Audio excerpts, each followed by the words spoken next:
Unter! Unter! Unter!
Shoobity wobbity oobity wobbity oop-a-doo-dow. Evening. Fruity, fruity, fruity, fruity, fruity, fruity, fruity, fruity, fruity, fruity.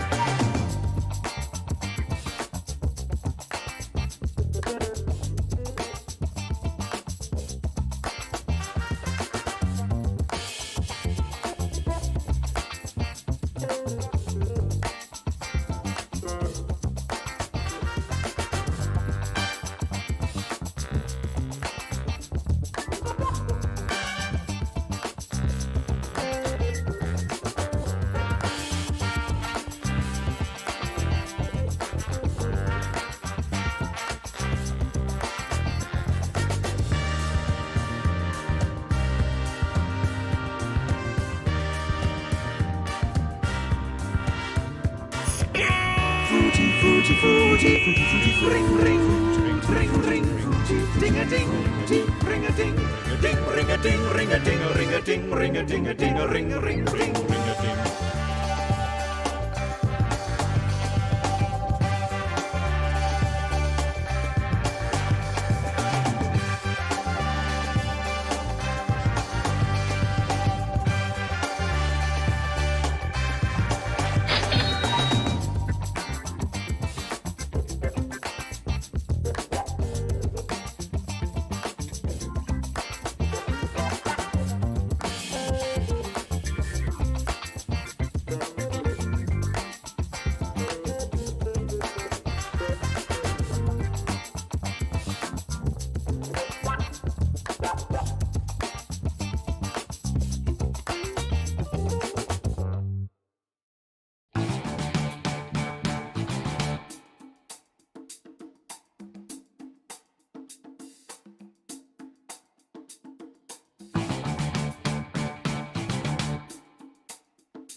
Good evening, good evening, good evening, good evening, good evening, good evening, good evening, good evening, good evening, and welcome to Game Night on this Tuesday, the 14th of February. Happy Valentine's Day, everybody, if you're celebrating that. I hope you're keeping well. Whoa, whoa, whoa, whoa, whoa, whoa, Abyss. Indeed, Derek, it is the Abyss. Very suitable game for Valentine's Day, and there's a message from our sponsor, Top One Gaming. Benny Benny Benny Benny Benny Benny Benny Benny Benny Benny Benny Benny Benny Benny Benny Benny Benny Benny Benny Benny. Hi. Hi Topper, thank you for the 23-month subscription there, most grateful to you. There's a message from our sponsor Puzzle Dan. So nothing says love than being stuck in a dark room. Quite right, Puzzle Dan. I'd agree. Thank you for the 100 bits. Hope you're keeping well. Digital David, thank you for the 30-month subscription right there. And Dragon for the 8-month subscription. Thank you very much for the ongoing support. Most grateful to you. And here's another message from our sponsor, Tadaru. Badger, badger, badger, badger, badger, badger, badger, badger, badger, badger, badger, badger, mushroom, mushroom. Oh no, you got the rhythm wrong, computer. But yeah, thank you for the 100 bits to Dario. I remember Badger from the early days of the internet. Those were the days. Who have we got? Oh, hello, there's a message from our sponsor, ABMe. AB less than 3SS. AP less than 3SS. Thank you for the 27-month subscription there. Triplets now, ABMe. 9 times 3 gives us 27. Thank you for the support. Most grateful to you. Let me say hello to everyone. Hello to Mark, Yanyo, Fire, James, Topper, Samster, Puzzle Dan, Matt the Sprat, Tadara, Mrs. Flush. Mrs. Flush is here. We're celebrating Valentine's Day in different rooms, but she is going to come and join in the quiz tonight. Welcome to you from the living room. Well, from my office to the living room. Welcome, Dragon. Hello, G. Eisens and Mr. Vertigo and Stimpson's Angle and Proogs and Lupine. Hello, Reese and Toot and Derek and Bassoonist and Pygmy. Pyro. So called you Pygmy then. Pyro Pygmy. Pyro, how you doing? Yeah, getting that 5 times multiplier on the Plinko there with 0. Pog moment. Hello, ABB. Good evening, Oni and Score and Clive and Shadowmane and Zeus and David and Not a Cat and Anasep and David and anyone else who is lingering, loitering and lurking in the chat. You are most welcome to be here. Thank you so much for joining us. I hope everyone is keeping well and happy this Valentine's Day, whatever it is you've been up to. And thank you very much for spending your Valentine's Day with me this evening. Thank you to Samson for that Plinko pack. A little on the tricky side, maybe, and the machine, obviously, taking industrial action. It's obviously decided it's paid out too much, but then those 2 5-timers at the end, 5 times multipliers, and also the win, the good ending. So I don't know. It's obviously having one of its moments. I definitely didn't program it to do that. If I could program the physics, that'd be great. Message from our sponsor, Digital David. Happy Singles Awareness Day. Yes, indeed. St. Valentine's Day, which follows St. Desperatius' Day, if How I Met Your Mother is to be believed. Thank you for the 100 bits there, David. Hope you're well. 5 times. Yeah, sorry. We should get on with the game. It's the Abyss up first tonight. It's a pack that has been written by Arun. It has got a lovely theme running through it. And the message from our sponsor, Sala Marine. Dark room for Valentine's Day? Is this a bit? I think Puzzle Dan beat you to the punch, but yeah, it's felt an appropriate thing to do. Welcome to the stream, Sala Marie. Thank you for the 100 bits there. Hope you're well. So yes, we've got The Abyss. It's been written by Arun, all 5 packs, and I think Arun said he was going to try and tune in from the pub. So if you are at the pub, Arun, thank you for the packs. I hope you're having a good evening. Yeah, all is well. A bit later on, we've got The Mole coming up. It's written by Clive. Really tasty pack of The Mole, and so I look forward to chatting with a few of you for that later on. That game will need Hackbox. But before all that, we have got to open up the Abyss Arena. If you would like to play, this is all done in Twitch Whispers. Type in the code AJFC. Instructions there on how to whisper if you need them. So Samsu is going to follow up having written the first pack by not being selected to go into the Abyss Arena, I'm sure. That's how that tends to go down, isn't it? There's Mrs. Royal Flush in the top left. Hello. Welcome on in. So, bit of an update on the GPU. I contacted the guys that bought it from the shop, and we've got to go through a certain number of diagnostic-y things to rule certain things out. So, you know, memory diagnostic. I've updated my overlays because I do have a lot of Chrome windows, but also I tend to keep my other Chrome windows open in the background. So I've set up a new profile just for Stream Essential stuff, which in fairness is still 1, 2, 3, 4, 5, 6, 7, 8, 9, 10, 11 tabs over 4 windows. For reasons that I'm happy to explain, but perhaps not just at the minute. But yeah, rather than having 67 tabs open, which is what I've got if I have all of my Chrome windows open. So they've been closed. I'm hoping that might go some way towards freeing up some memory, because Chrome is a bit of a memory hog. 11 tabs of essentials. Okay, so one window is just the rewards queue. So if someone rewards some pennies or something on for the micro pennies, that's got its own window up in the top left-hand corner. One window is 2 YouTube channels for my background music in between stuff. And then I've got my main monitor, which consists of the channel itself, so what you're seeing basically, Streamlabs OBS dashboard and the Twitch dashboard, one of which I use for alerts and stuff, and one of which is for something else. Message from our sponsor, Oni. Will this be on the text, Ben? Will this be on the... It might be, Oni. Thank you for the 100 bits there, my dude. Or 94%. Oh, can you push it over the edge in the last 15 seconds? There we go. Message from our sponsor, Stinson's Angle. Can you feel THW quiz tonight? Can you feel the quiz tonight? Thank you for the 4-month subscription there, Stinson's Angle. Most grateful to you. And you push that hype train up to level 2. Poggers, cheers, welcome to the stream.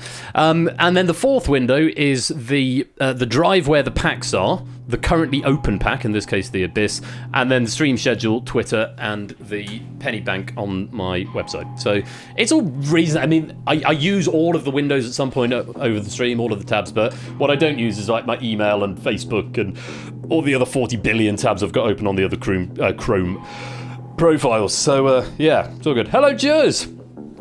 Topper's doing a washing machine there, but yeah. So I'm hoping that might go some way towards memory. If it is just a GPU that's fucked, then I can't do anything about it until I get a new one. And if I have to give it back to the shop and they have to send it off for diagnostics and repairs, it has to go back to China. So I might be without a card for some time, which I really hope I'm not for any number of reasons.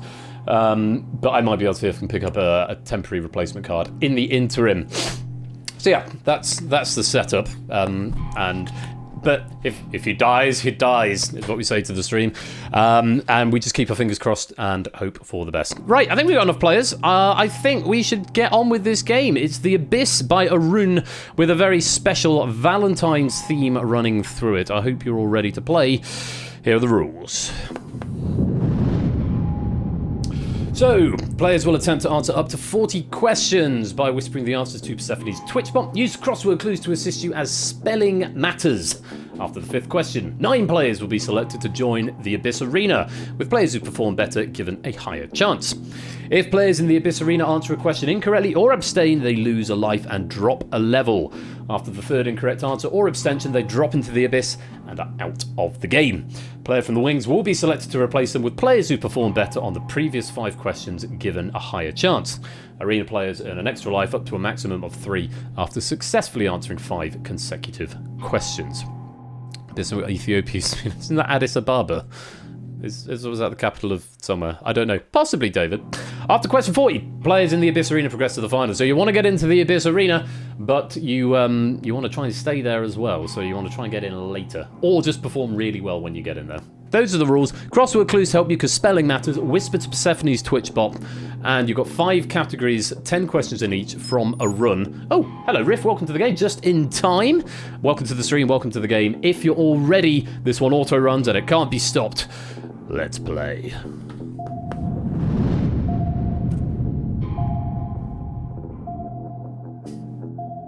And we start with flowers to give to your Valentine. I blank, I blank. 4 letters.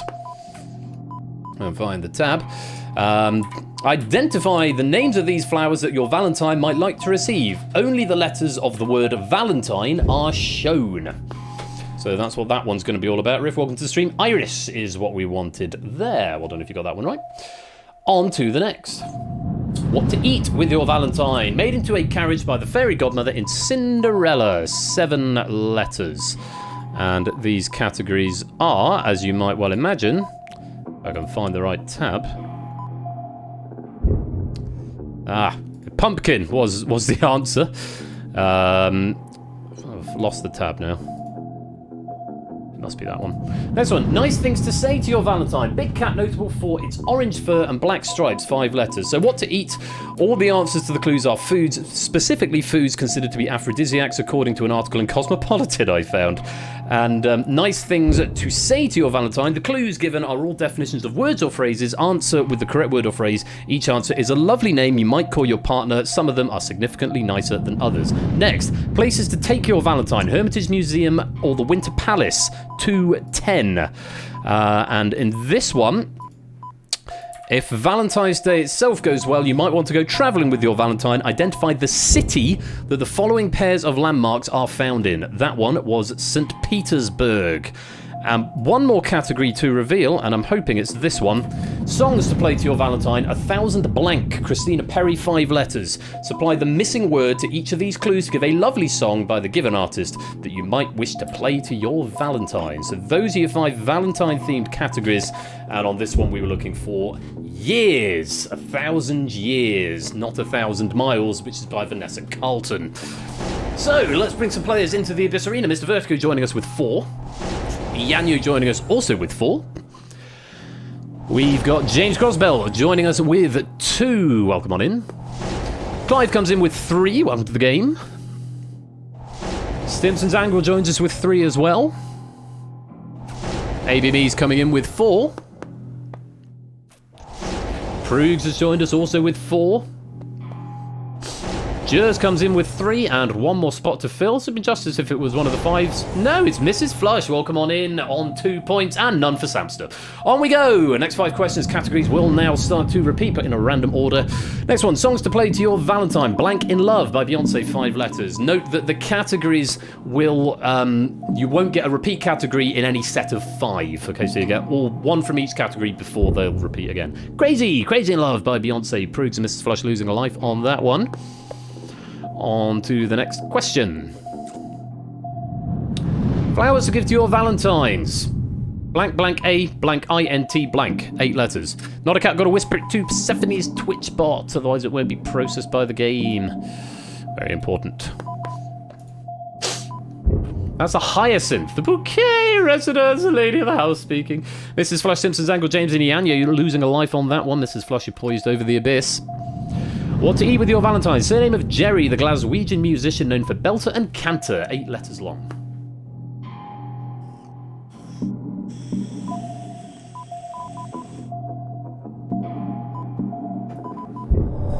Cinnamon, just Toot getting that one right. And Mrs. Flush, you've dropped into the abyss and you are out of the game. But thank you for playing. Going to be replaced by Mark coming in on a 6. On we go. Nice things to say to your Valentine. Dance from Tchaikovsky's The Nutcracker. Dance of the Blank Fairy. 5, 4, or 9.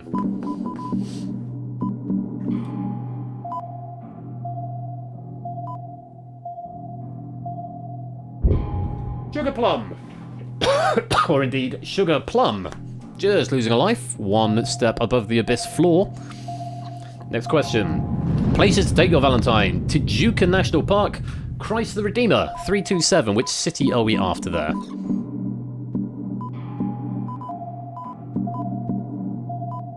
Dragon, good spot on that typo. I'll correct that before next time. Thank you for noting that. Rio de Janeiro is what we wanted. Stimson's Angle and James, you have dropped into the abyss and you're out of the game, but thank you for playing. You're going to be replaced by Colo, who joins us on 7. And David Stravdi, who joins us on 8. Currently joint top in the wings. On we go. Other places to take your Valentine. Arc de Triomphe or Montmartre. 5 letters. Maybe you're after a city for these ones. City with 5 letters.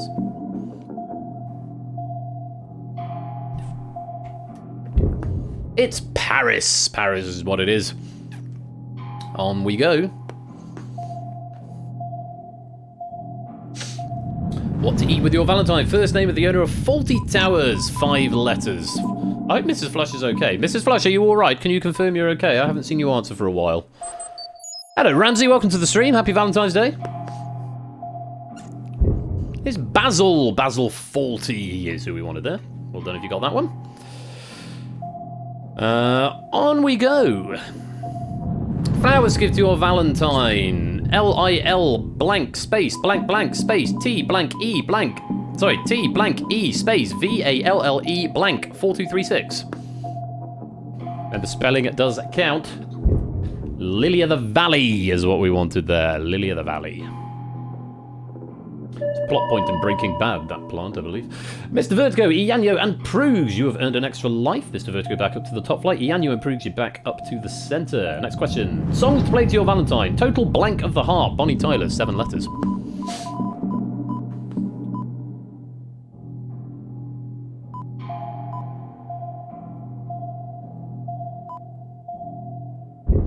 It's eclipse, a total eclipse of the heart. Lots of green in the Abyss Arena. And George, you got yourself an extra life. That's 5 right in a row. Well played. You're back up to the middle flight. Clive and AB Me still teetering above the precipice, but they're just one away from an extra life if they can get this. Nice things to say to your Valentine. Powerpuff Girl, whose name comes last alphabetically, 9 letters.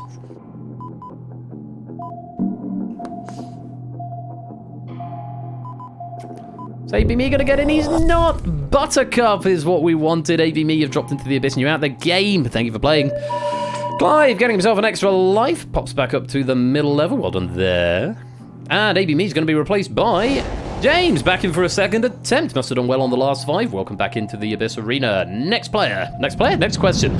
Places to take your Valentine. Patronus Towers and Medica Square. Medica or Medica Square, 5 and 6.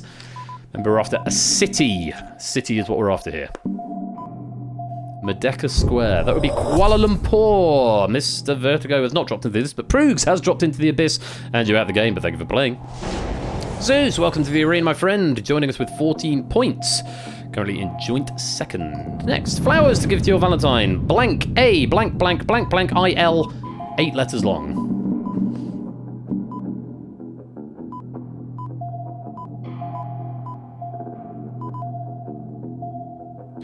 That would be a daffodil. A daffodil. Be a nice flower to give. On we go. We're approaching the halfway mark. Songs to play to your Valentine. You're my first, my last, my blank. Barry White, 10 letters.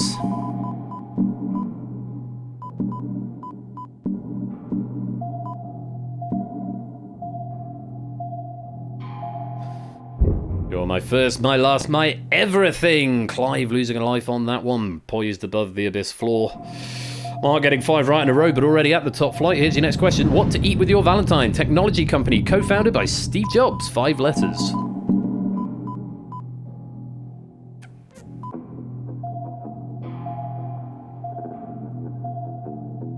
May have lost Clive. Clive, you've dropped into the abyss and you're out of the game, but thank you for playing. In your pop. Going to be replaced by Ramsey Fox. Late to the game, but into the Abyss Arena. Welcome on in, currently on 7 points. Nice things to say to your Valentine. Bird that symbolises peace, 4 letters.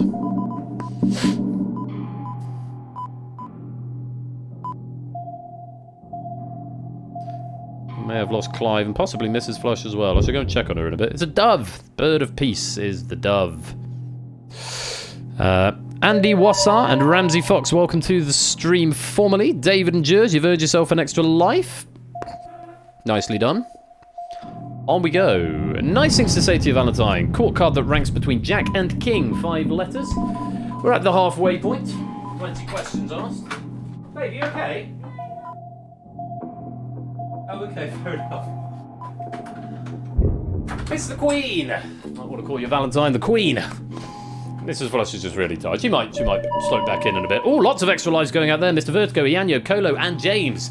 All getting yourself an extra life. Well played. And there's the Queen in the chat. Or the Queen of Floof from Lupine there.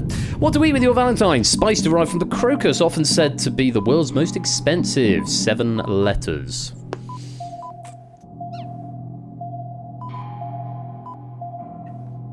That would be saffron. Saffron's what we're after. Zeus and Jers losing a life on that one. On we go. Flowers to give to your Valentine. Blank A, blank N-A-T-I, blank N. 9 letters.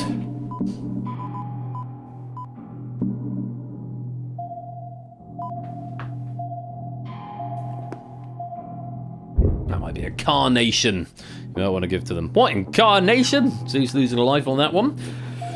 And Mark with another 5 right in a row, but already at the top flight. Next one, places to take your Valentine. You might see the Uffizi Gallery and Ponte Vecchio. 8 letters. It's a city that you're after.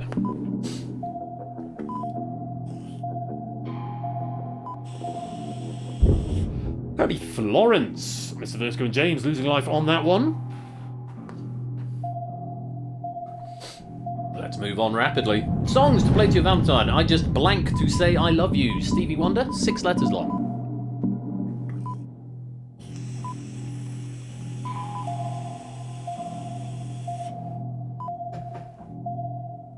I just called to say I love you. Or however, I don't know what the tune is apparently. Called is the answer. James losing life on that one.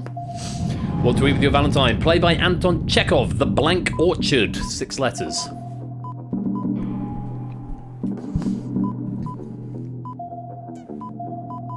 Kolo and Ianyo looking for an extra life here.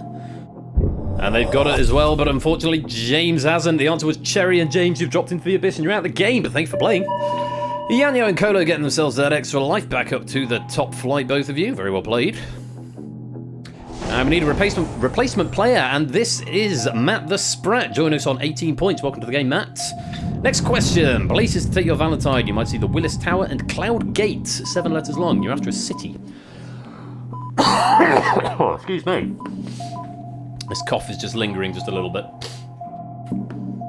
Where would you go? You might take them to Chicago. Zeus, you have dropped into the abyss and you are out of the game, but thank you for playing. Just getting yourself an extra life, though.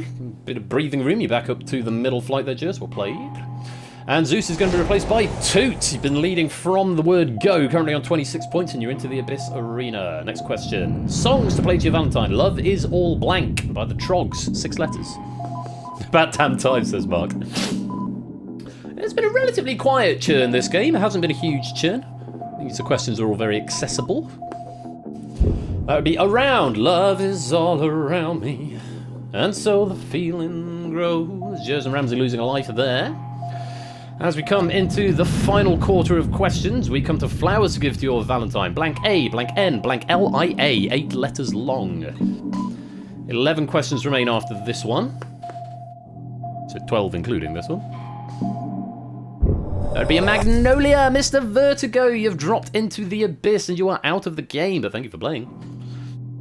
You're going to be replaced by Stimpson's Angle. Welcome to the game, joining us on 19 points. Welcome on in. Next question. Nice things to say to your Valentine. Toni Morrison novel with the opening line 124 was spiteful. 7 letters.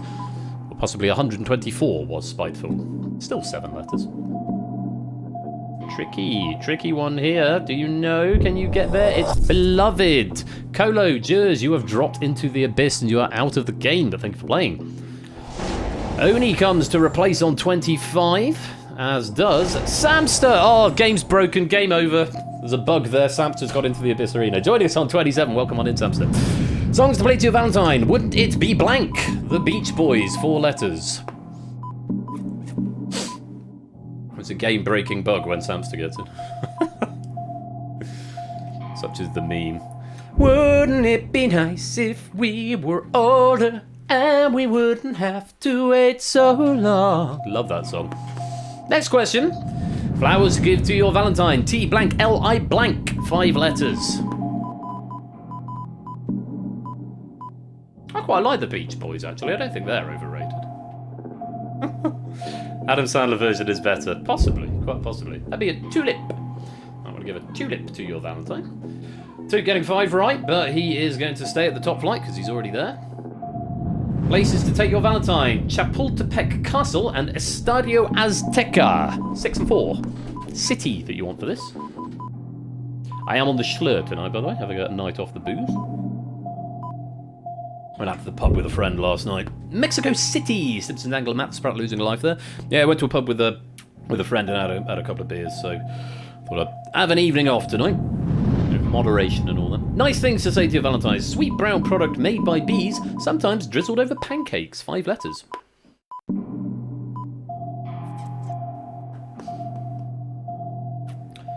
That would be honey. Like honey to the bee. Everyone in the Abyss Arena getting that one right. No extra lives going out. We've got a few players just above the floor with 6 questions to go. What to eat with your Valentine? 1-word nickname of Spice Girl Jerry Halliwell. 6 letters.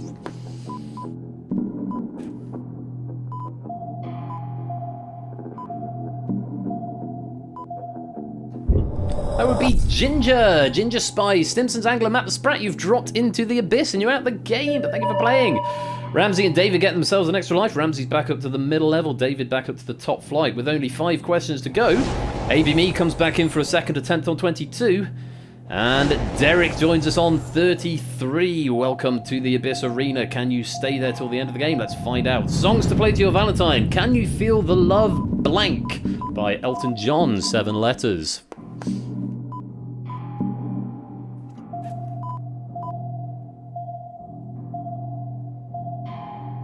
Can you feel the love tonight? I've played that at so many weddings.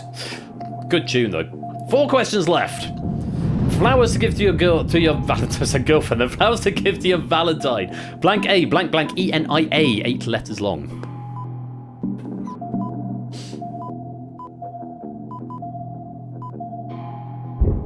Gardenia, slightly tricky one there. AB, me, Oni, David, and Samster losing a life. 3 questions left. If you're on the top flight at the end of this one, you're guaranteed into the final. What to eat with your Valentine? Type of factory in the title of a Roald Dahl novel. 9 letters.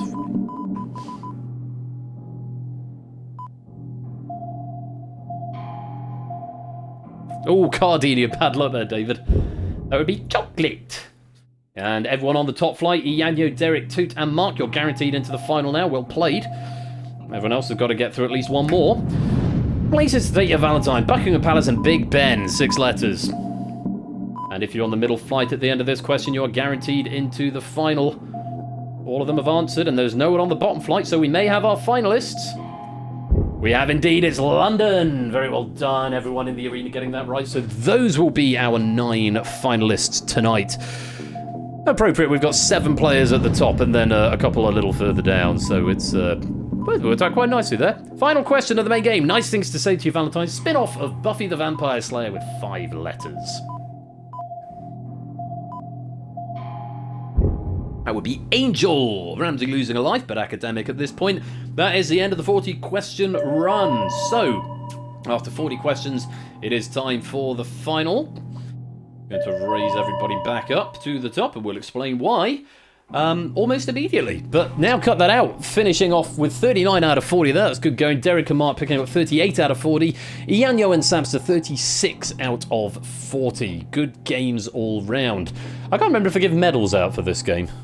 I don't think I do. It's just the leaderboard position. Let's have a look.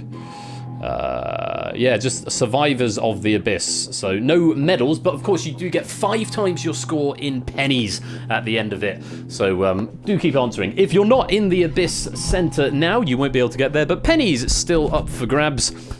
And the only question 2 got wrong was the Powerpuff Girls. That's brilliant. Brilliant, brilliant. So, time for the final. Let's explain the rules. 9 finalists have had their lives refreshed. Further extra lives will not be awarded in the final. Up to 10 questions will be displayed. Whisper your answers as ever to Persephone's Twitch bot. If arena players drop into the abyss, they are permanently out of the game and will not be replaced. The winner is the last player standing. If after 10 questions no winner has emerged, the winner will be the player with the most lives left. In the event of a tie, the player with the highest score is the winner. So, if there's more than one survivor, it's whoever's higher in their tube wins, and if there is a tie for that position, then it's highest score. If there's still a tie, I don't think we've ever seen that before. I'm not sure if I've coded the mechanics for that. It might just arbitrarily pick someone, but I will retroactively give that medal out to both players. Jack, welcome to the game, welcome to the stream. Happy Valentine's Day, my dude. Just in time for the final up to 10 questions of the Abyss. If you're ready, let's play. The answer may surprise you. Let's find out, Ramsey. Good luck to you all. Here's the first question of the final. What to eat with your Valentine? Surname of Canaan. The politician succeeded by Robert Mugabe as president of Zimbabwe. 6 letters. Jack coming in and immediately getting a politics question. Banana is the answer. Only David, Toot, and Samster getting that one. Everyone else losing a life. Remember, categories could come in any random order in this round. It won't necessarily cycle all 5. As we can see, we've got another one. What to eat with your Valentine immediately. Creature fished in the Yemen in the title of a 2011 film. And Jack, 6 letters. Jack, welcome to the stream. Great to have you with us. That would be a salmon. Ramsey and AB me losing a life on that one. So we've got a good spread of lives at the moment after 2 questions. Next question. Songs to play to your Valentine. Truly, Madly, Blank by Savage Garden. 6 letters. And what a tune this is as well. Remember it featuring on an episode of Sabrina the Teenage Witch. Truly, Madly, Deeply. Ramsey Fox, you've dropped into the abyss and you're out of the game, but thank you for playing. Truly, madly, deeply. I wanna stand with you on a mountain. And songs again. Blank Tonight by Eric Clapton. 9 letters.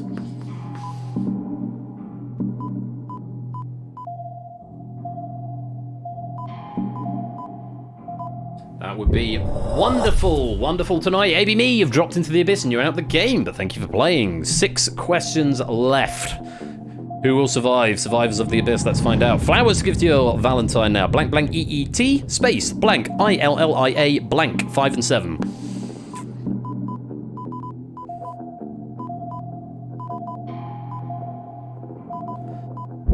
Sweet William. Well done if you got that slightly more obscure one there. Samster losing a life into the middle flight. 2 to David, still up at the top for now. 5 questions left. Another Flowers is running them in order by the looks of it. Blank I, blank, blank, space, blank, blank, space, blank A, blank A, blank I, blank E. 4, 2, and 8. Oh, that's a tricky one. That's a tricky one. Bird of Paradise is what we're after. Ianyo, you have dropped into the abyss and you are out of the game, but thank you for playing. 4 questions remain. Places to take your Valentine. Meiji Shrine and Sensoji. 5 letters. Remember, after a city here. Looks like it's finally shuffling up the order a little bit.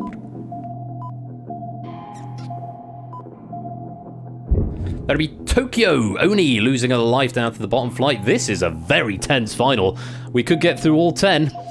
Let's find out what's next. Nice Things to Say to You Valentine. 1995 film based on the 1983 novel The Sheep Pig. 4 letters. I believe it's by Dick King Smith. Japan wouldn't be a city, would it, Jack Wolford? You may have missed that bit at the beginning, but yes, all those categories were cities, not countries. That one is Babe. Sounds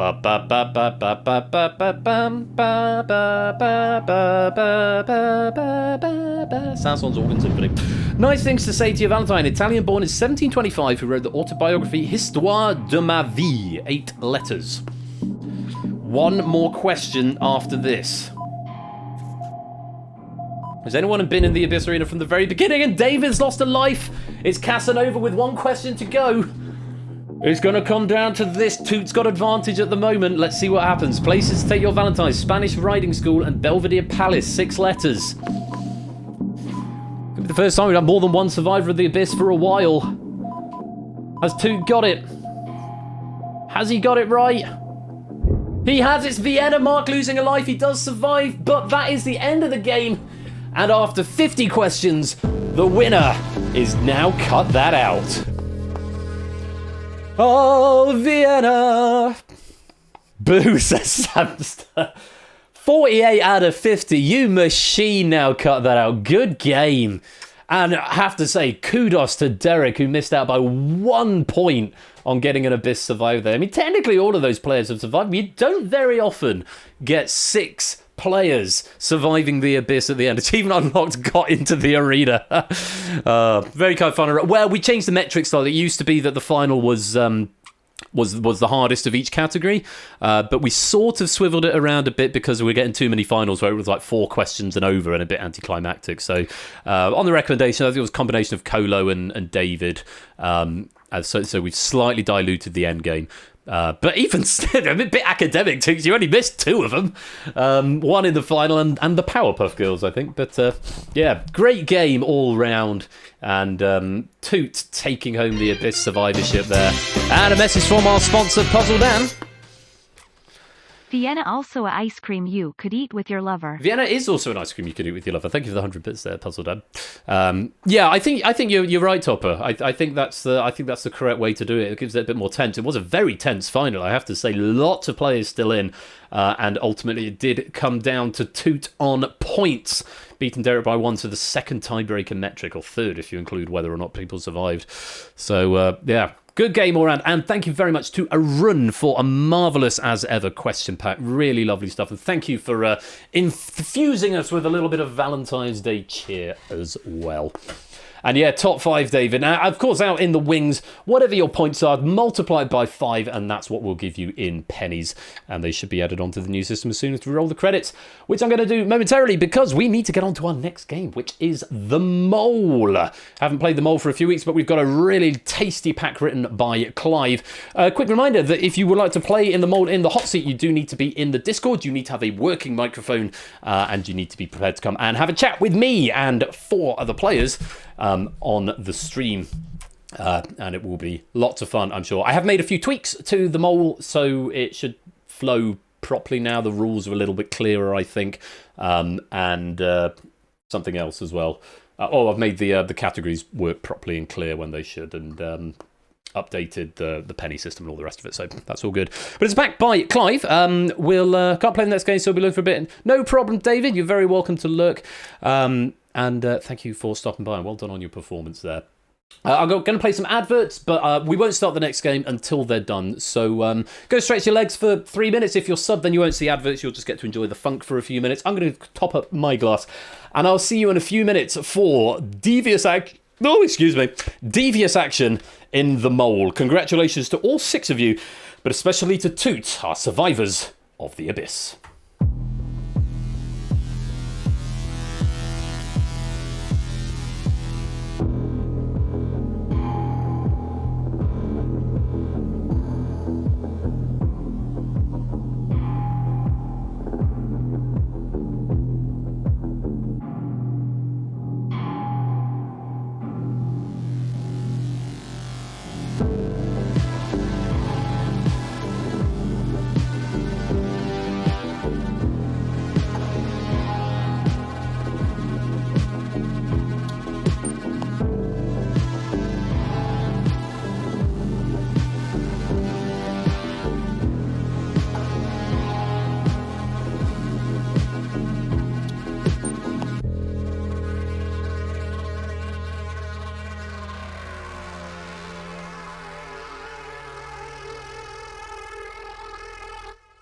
As we just let the last notes of that sting fade away, I need to check something.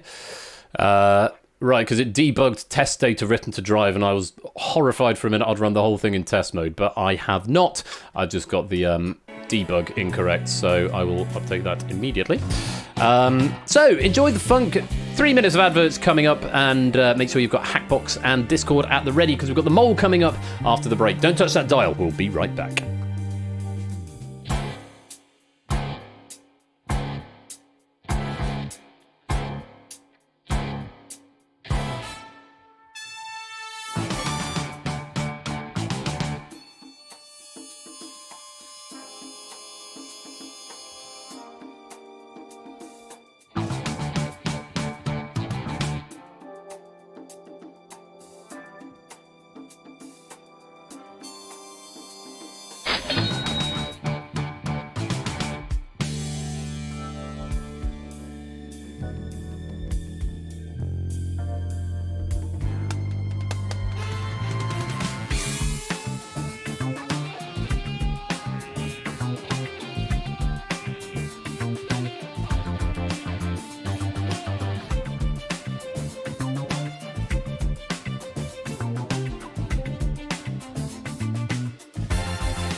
Welcome to the mole.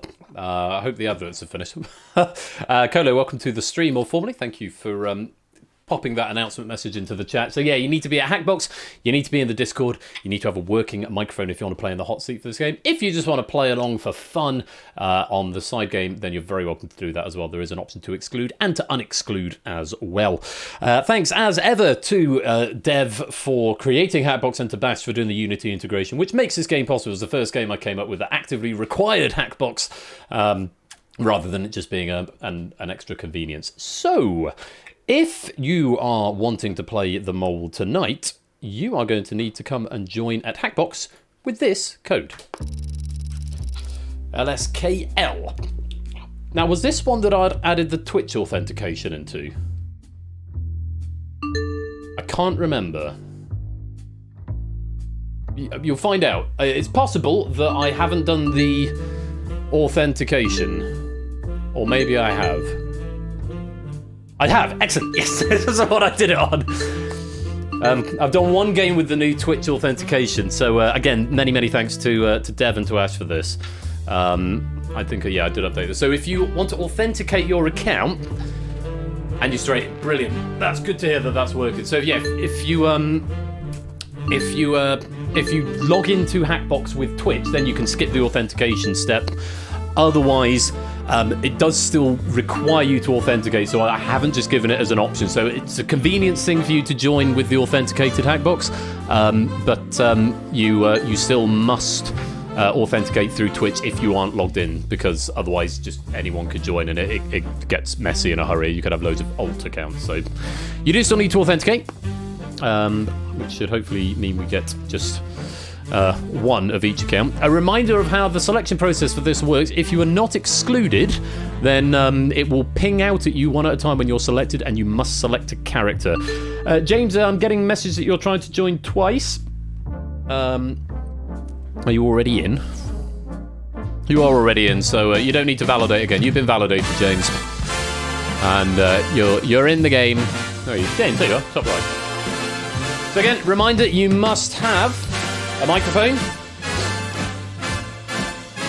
It's not bad and late. That's peak programming, Topper, is taking other people's stuff. And yes, of course you can. You're very welcome to have that. For the Twitch OAuth stuff, it's just as simple as updating to the latest Hackbox package and then making sure that checking whether or not the Twitch component is null. It's literally exploded, to be fair.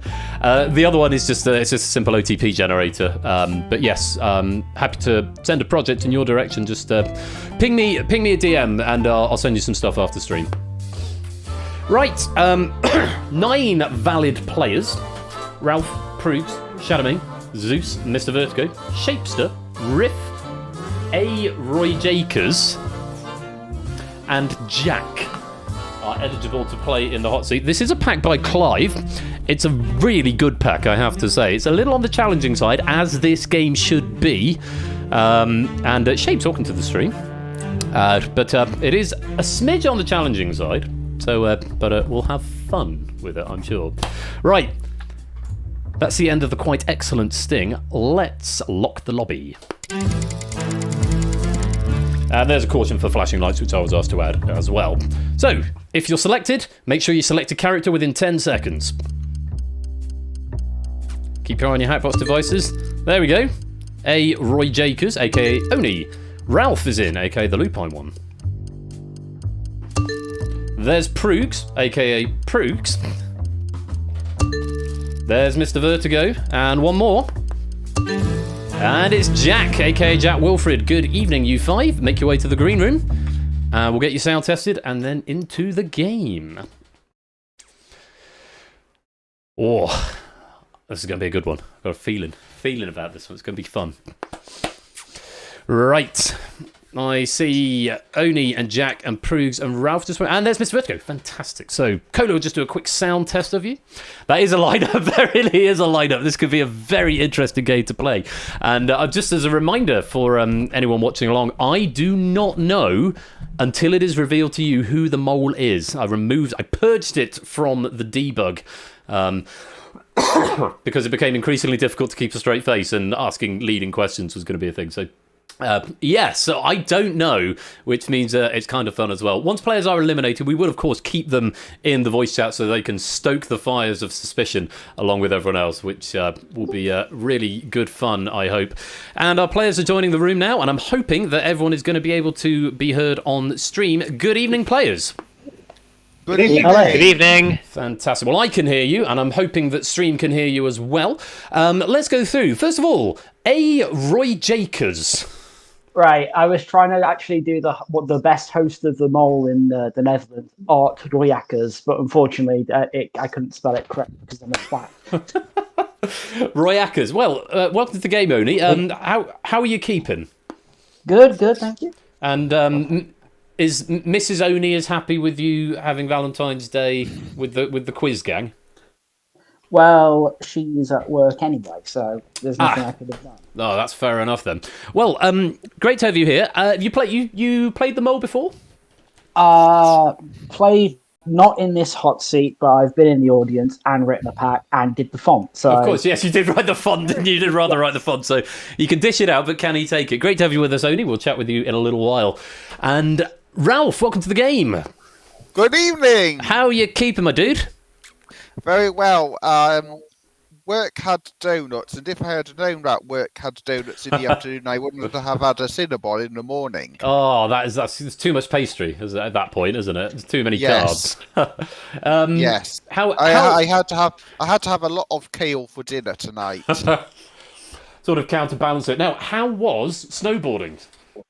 Very well, thank you. I feel I've learnt a lot out in Austria.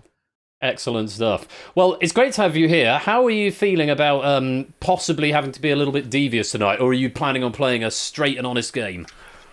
I think I'll probably go straight and honest. Straight and honest. Well, you heard it here first, folks. Lupine, or Ralph, aka Lupine, welcome to the game. Great to have you. We'll chat with you in a little while. And Proogs, aka Proogs, good evening. Greetings. How are you keeping, my dude? I'm okay. Weary, but generally okay, thank I you. was going to say, have you come out of the other end of Panto season yet, or is it all still going on? Well, yeah, Panto was over Christmas. As that finished beginning of January. Although there is an Easter Panto coming up in Stockport. Come and see it. Hashtag shameless plug. Basically, but yeah, it's not Panto time at the moment. It's been pack testing time and health and safety time recently. So big fun. Proogs, have you played the mole before? No, I think I've only possibly seen it twice or something. So I sort of know what happens, but I think you might have changed it since I last saw it. Possibly a little bit, but I'll give you an overview of the rules, and all will become clear in due course. Welcome to the Game Proofs. Great to have you here. We'll chat with you in a little while. Thank you. And Mr. Vertigo, hello and welcome. Hello, thank you. How are you keeping? Yeah, not too bad, thanks. Yourself? Yeah, very well. Are you completing an all Brit lineup here? Are you British? I am, yes. You are. So we have got an all Brit lineup tonight. Fantastic. Whereabouts are you speaking to us from? Because I'm not sure we've spoken all that much in the past. I'm Welsh. Welsh, over in Wales. Very nice indeed. So we've got people from all corners of the country, by the looks of it. Fantastic. Mr. Vertigo, have you played The Mole before? I haven't, no, I've only seen it once, so... You've only seen it once, so going in a little bit cold. Well, don't worry, we will explain all as we go, and hope you're ready to have some fun and possibly have to be a little bit devious. Best of luck to you, and we'll chat with you in a little while. And finally, Jack, aka Jack Wilfred, welcome to the game. Hello. How are you keeping? I'm good. And things in the polisphere, are they ticking over? Are you keeping the government in line? Because you do know it is exclusively your fault when anything goes wrong. Yeah, I'm aware. I put the work in. Something interesting's coming soon. I'm telling you. Well, that sounds very, very curious indeed. We look forward to hearing more about that, your plans, and we'll tune into the Prime Minister in due course to hear all about them, I'm sure. Jack, have you played The Mole before? Apparently I have. I don't remember. Yes, but I don't recall it. I put it from your mind. Well, maybe that'll give you an sort of unconscious advantage, maybe. We'll have to wait and see. But great to have you here. Welcome to the game. And to all five of you, welcome. I hope you're ready to play The Mole. And here is how we play. So, gameplay takes place across 3 rounds. Each round has 5 multiple choice questions, each worth 20 points. At the end of each round, one player will be permanently eliminated from the game. At the start of each round, one player is secretly assigned as the Mole. This player will be given different answering options from the other players, namely correct or incorrect, thus making their game significantly easier. It is worth noting that on Hackbox you will still have all 4 options printed first. You might have to scroll down to find correct and incorrect at the bottom because you won't be able to press the options, only those 2 at the bottom. So bear that in mind in case you're the Mole first time. Your correct and incorrect buttons might be a little further down the screen. At the end of each round, all players secretly vote on who they think the Mole is. If a clear majority identify the Mole, and for the purposes of clarity that's 3 out of 5, 3 out of 4 or 2 out of 3 in round 3, then the Mole is eliminated. Otherwise, the player who got fewest questions correct is eliminated. In the event the scores are tied, the player who has spent longest answering will be eliminated. So it does ultimately tiebreak at speed, so you want to try and get your answers in as quick as possible for that reason. Any players who fail to identify the Mole will lose half the points they earned in the round, and that goes for the audience game as well. The Mole is reselected each round regardless of the outcome, though a player may be selected more than once. So just because a player was a Mole in round 1 and survived, it doesn't mean they won't be the Mole again in round 2. The 2 players who remain at the end of round 3 will progress to the final. It's as simple as that. So I would ask at this point, players, if you could all mute yourselves in the broadcast studio. There will be an opportunity to discuss at the end of the round.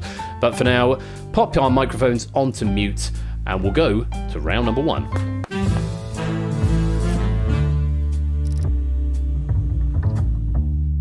So, round 1 begins, and we've got 5 categories, and each of the questions relative in each round will be one of these categories, and they might be shuffled up a bit when we get to the final round. And those categories are... Oh no, first of all, let's select the Mole. Haha, I forgot about that crucial element of the game. And the Mole has been selected, and only they know who they are. Not even I know who the Mole is, but they are going to have the answers or the option to just get it right, and it's the job of everybody else to try and figure out who's playing an honest game and who is getting some extra help. So, the Mole has been assigned. Let's go to round number 1. The categories are kitchen, green, hall, curry, and pipe. Categories and questions courtesy of Clive. Fingers on Hackbox devices, audience and players. Here is question number 1. Long home to fledgling actors due to its proximity to the Broadway theatres, Hell's Kitchen is a neighbourhood of which New York City borough? Is it the Bronx, Manhattan, Queens, or Brooklyn?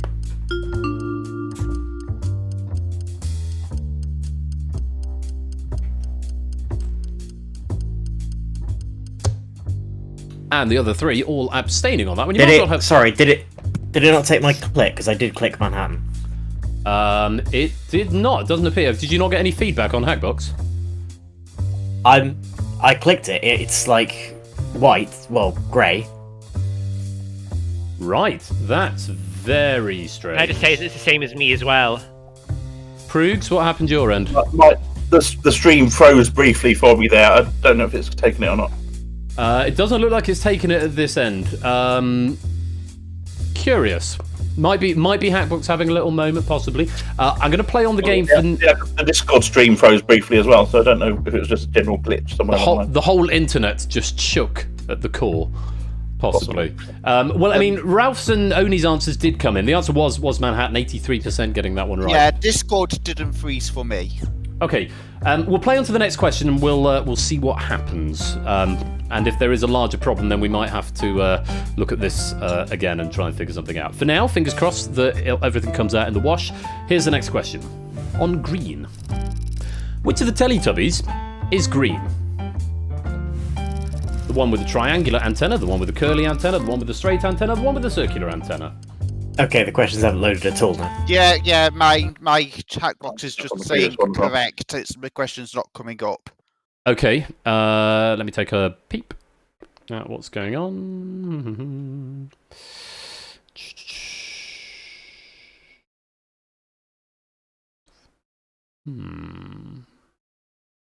Still showing question 1. Hackbox isn't updating.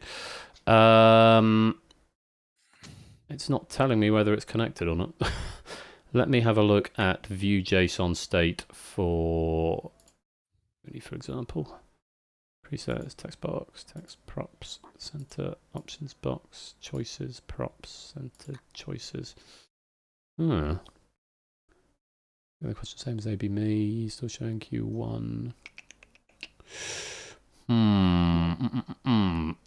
I don't know. Is it possible it's disconnected from Hackbox? Room state, disconnect. I don't really want to do that. I don't know what will happen. Let me select reload host and then disconnect and connect. Right, I've just disconnected, reconnected. I don't know if anything's just shot out when I've unclicked it there. No. No. Actually, no, it wouldn't have sent out a new state, would it? This is very odd. Can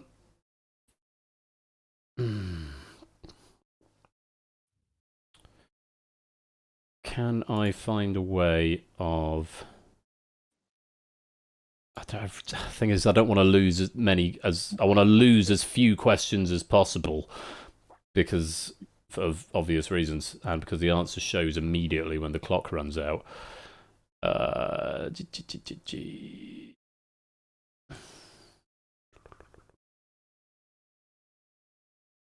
Right. I click my first answer, I still have the 4 options. I'm not getting anything in the console to suggest that there's been a bug, and the fact that Ralph's and Oni's answers came through as well is interesting. I'm torn between... The problem is if I restart the game, which I could do, and I could reload Hackbox host, and then it would bring everyone back in apart from the authenticator. We'll just get everyone to exclude, and then see what happens from there. But the mole will be different. That's the only concern I have. And it's either lose this question and hope for the best, or restart now and go from there. Judging by the fact that the first one was pretty much a slam dunk, apart from the players whose answers didn't come through, pretty much, I'm inclined to kill it, reload it, and roll again, and we'll just have a different mole. Okay? Yeah, that's fair. That is my plan. Right. Okay. We stop the build. We select reload host. We go to skip opening titles. We press play. There might be a big loud noise at this point. Let's find out. There we go. So those are the players who are auto enrolled. Everyone else, you will need to type in the code again to get your avatar up on screen. And then everyone but the 5 hot seat players, if you could manually exclude, that would be great. We've got Ralph, we've got Proogs. What is the code, sorry? You should be automatically back in. It should have just refreshed your device. If you press refresh, it should bring you back in.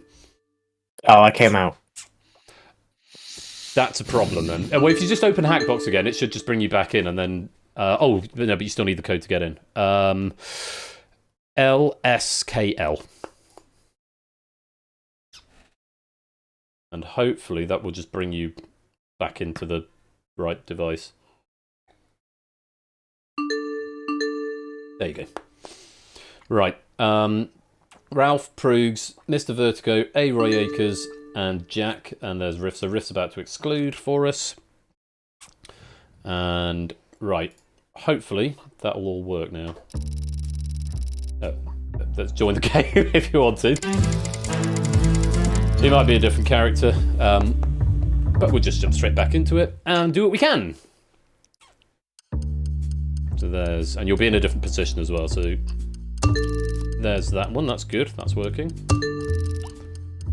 That's working, that's working, that's working.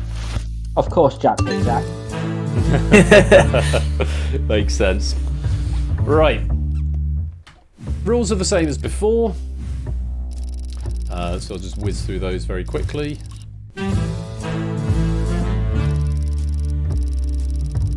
Oh, we're still doing the typing from the rules. That'll give over in a minute. Hopefully that's done. Right, select the mole. The mole will be different. Or it may be different. I can't say for certain it will be different because I don't know who it was before and I don't know who it is now. Okay. So, hopefully you'll get some questions that you can actually do something with this time. Kitchen Green, Hall Curry and Pipe. Here's your first question.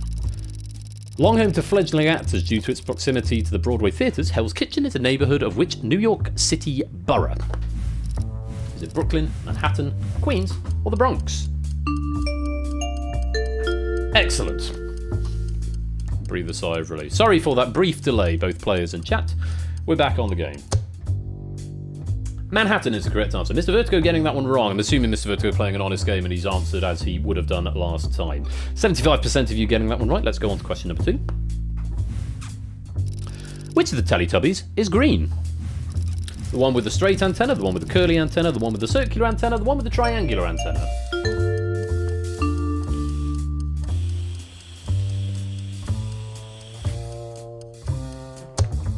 Just the 2 players right in the hot seat.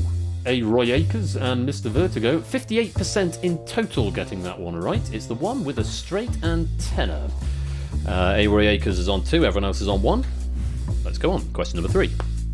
On Hall, Henry Mantle's novel Wolf Hall chronicles the political rise of which figure beheaded by Henry VIII in 1540 after arranging his disastrous marriage to Anne of Cleves?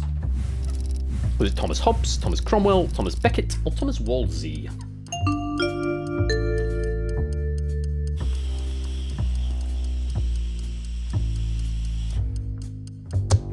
And just the outer players getting this one. Thomas Cromwell was the answer. 55% in total getting that right, and that percentage includes hot seat players and players in the audience, which is why it's 55%. Jack and Proogs getting that one right.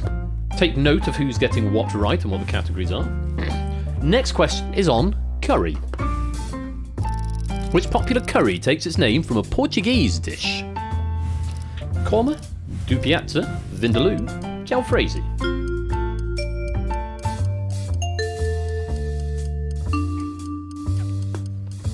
There's our answers locked in.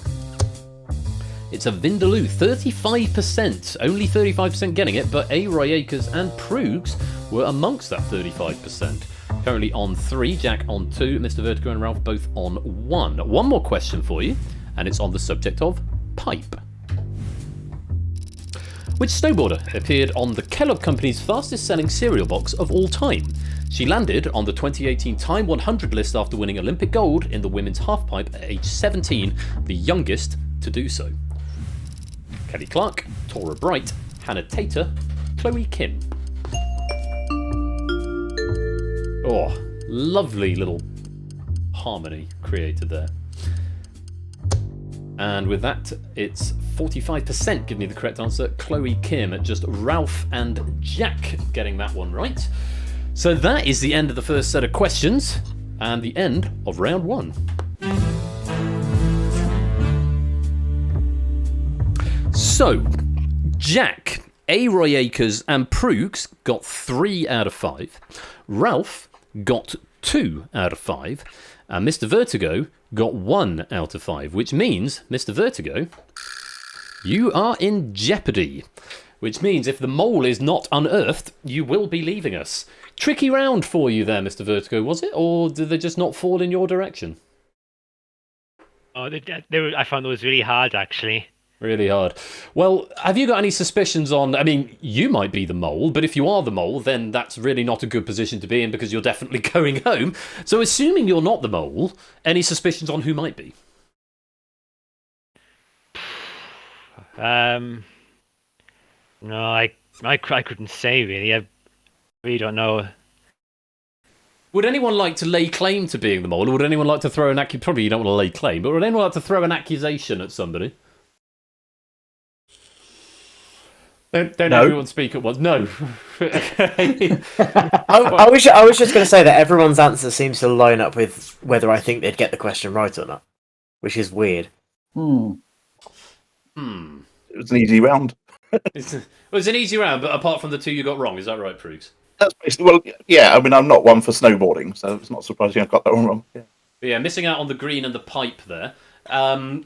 I mean, Ralph, you first and last, kitchen and pipe, but not keeping up on Wolf Hall or the Teletubbies or your curries.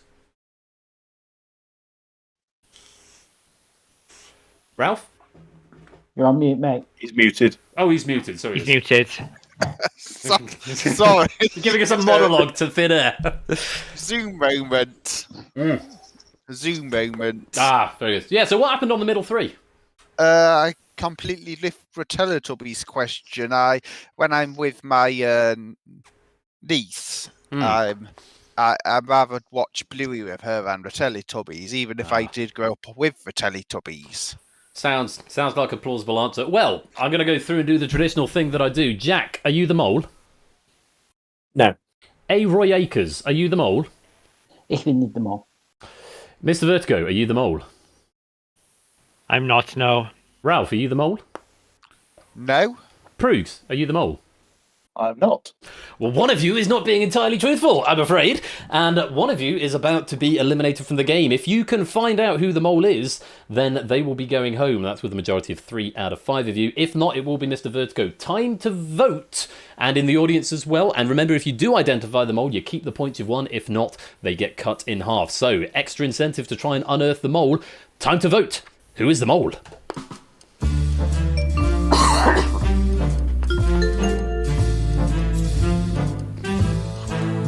Topper saying Colo's the mole. It was Colo all along.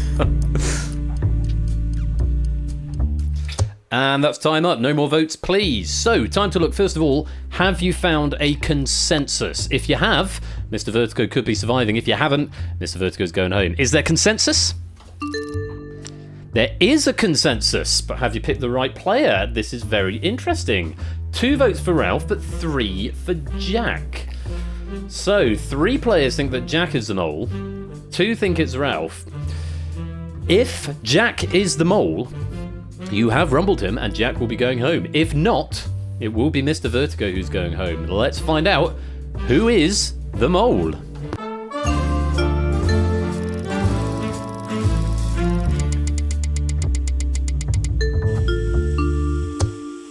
Wow. Proogs! What a swerve. No one suspecting you at all there. And you were equally joint most. Proogs, well dodged. Thank you. You might also like to know that I was the mole on the aborted first. Oh, brilliant. Oh. So it's all worked out quite well. but it genuinely did all fall over. So yeah. Did you play? As it happened, the ones I got right, I knew I got right. They're the so ones so you're playing an honest game. It can be a very good strategy, particularly in this early game, to blend in. But you've done very well there, Prugs. You have evaded detection, so well done. It does mean, Mr. Vertigo, we are going to say goodbye to you. First of all, let's just see if Prugs managed to deceive our Twitch audience as well. You did, just 14.29%. Jack, you're getting a lot of heat on you here for. It's because I managed to guess question 5, and I voted for Ralph because I thought, is it a case of he's got 1 out of 4, and then he thought, oh, I'm the mole, I've got to get the last one. That is often a very good thing to throw people off to get a load wrong, but just make sure you get through anyway. Well, the audience seemed to think it was Jack, but it was Prugs who has managed to deceive almost all of us, and everyone's going to get their points cut in half, unless you did vote for Prugs, in which case very well done. Unfortunately, though, Mr. Vertigo, I hope you've had fun, and you do get to continue playing in the side game to answering the questions, but for now, I'm afraid, low scorer, and it's off you pop. Thanks for playing. And I do hope that you'll stick around in the broadcast studio to needle the players as the game goes on. So, Jack getting 30 in his bank, Roy Akers getting 30, Ralph getting 20 because, of course, their points got cut in half, and Prugs, who was the mole, has no penalty and banks his full 60 points. Very well done indeed. We're going to go on to round number 2, and the first thing we need to do is re-roll the mole. Let's do that now.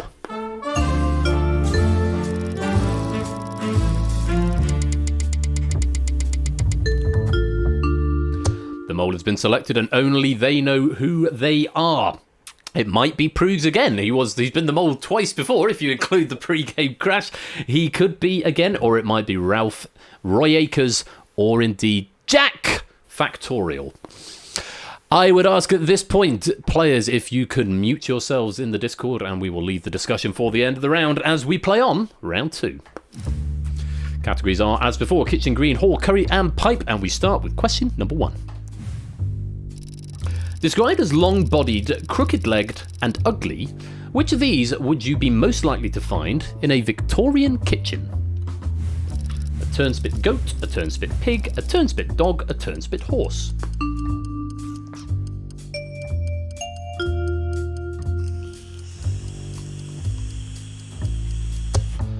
It's a turnspit dog, just 17% getting this one right, including Prugs. Good start. Let's go on to question 2. English writer Graham Greene converted to which religion in 1926? Islam, Buddhism, Catholicism, or Judaism?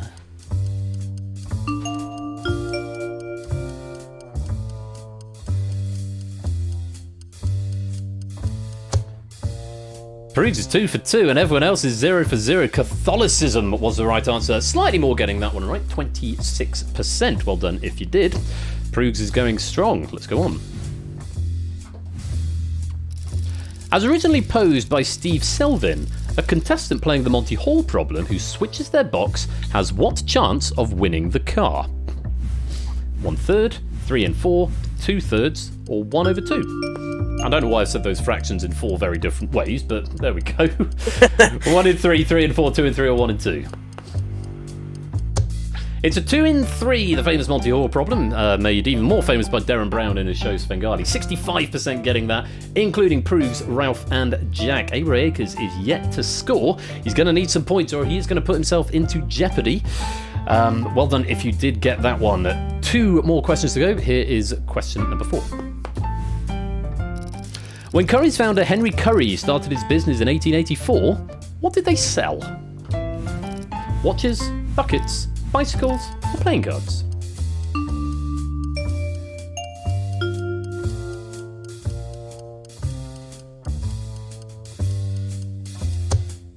That would be bicycles, 37% getting that, but only Ralph amongst our hot seat players to get that one right. Prugs on 3, Ralph on 2, Jack on 1, Roy Akers yet to score. Very interesting spread of points. We've got one more question. It's on pipe. Derived from the Latin for to sing, what name is given to the melody pipe of a bagpipe? A belter, a chanter, a hummer, or a rapper? Beautiful.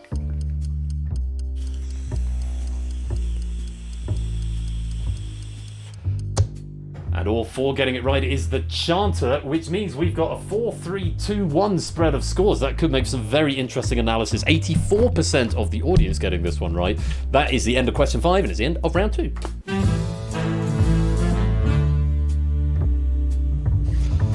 So, Prudes with 4 out of 5, Ralph with 3 out of 5, Jack with 2 out of 5, and Abe Roy Akers with 1 out of 5, which means, Oni, you are in jeopardy.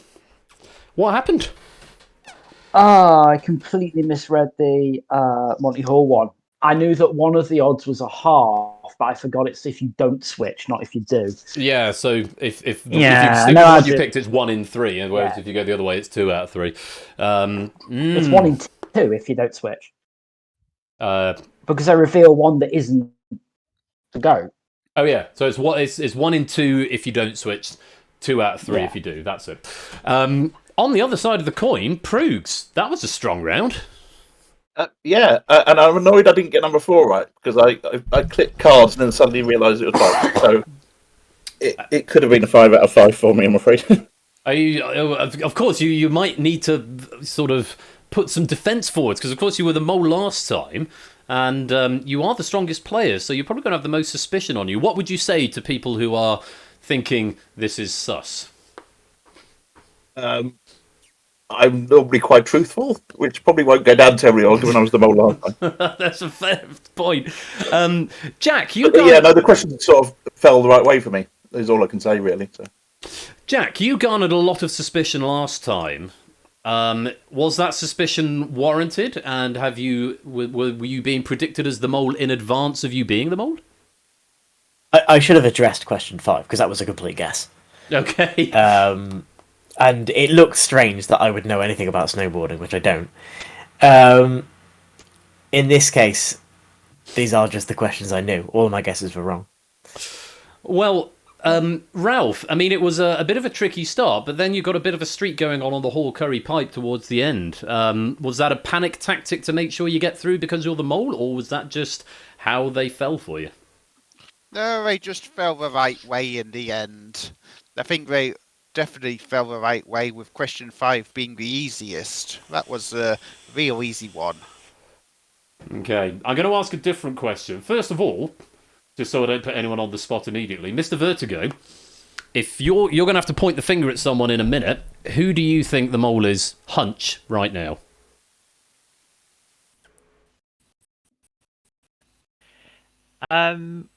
I wouldn't say that it's Proust because when it came to after the third question, he got all the first 2 questions right and he'd be 2 points ahead of everyone else then. So I think it'd be too obvious to be him. But as for who is, I don't know. Maybe Jack. I don't know.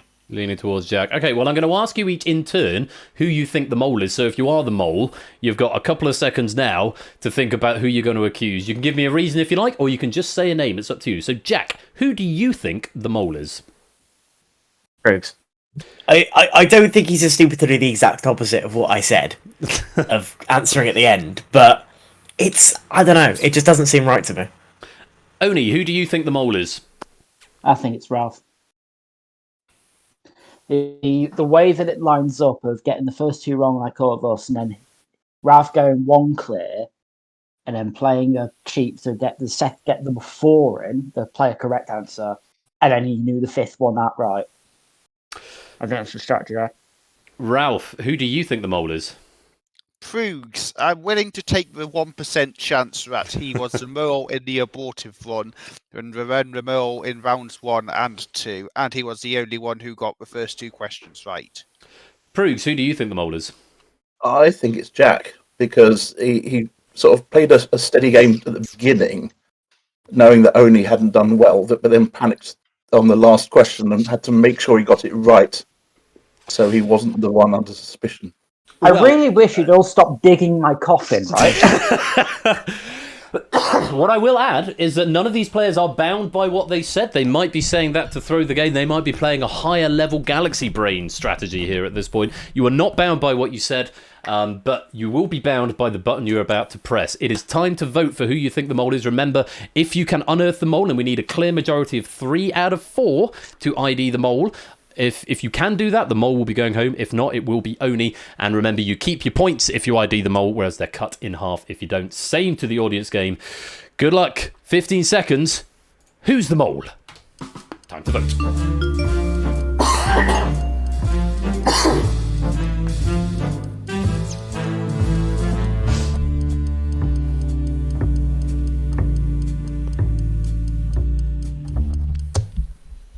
Well, Oni is going to be hoping there is some level of consensus here. Let's find out. Have you come to an agreement? It's the hope that kills you. It's the hope that kills you. James O'Brien says there is no consensus. And Oni not getting any votes, unsurprisingly. Jack getting the 1, Ralph getting the 1. Proogs did get 2. 1 from Jack and 1 from Ralph. So, he was the mole last time, but was it too overconfident of a game? Was it too obvious for him to be the mole? Let's find out as we reveal who is the mole.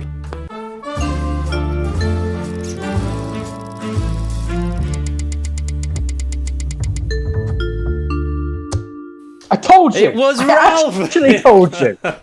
I feel upset that you're all blaming me for being too good. I didn't!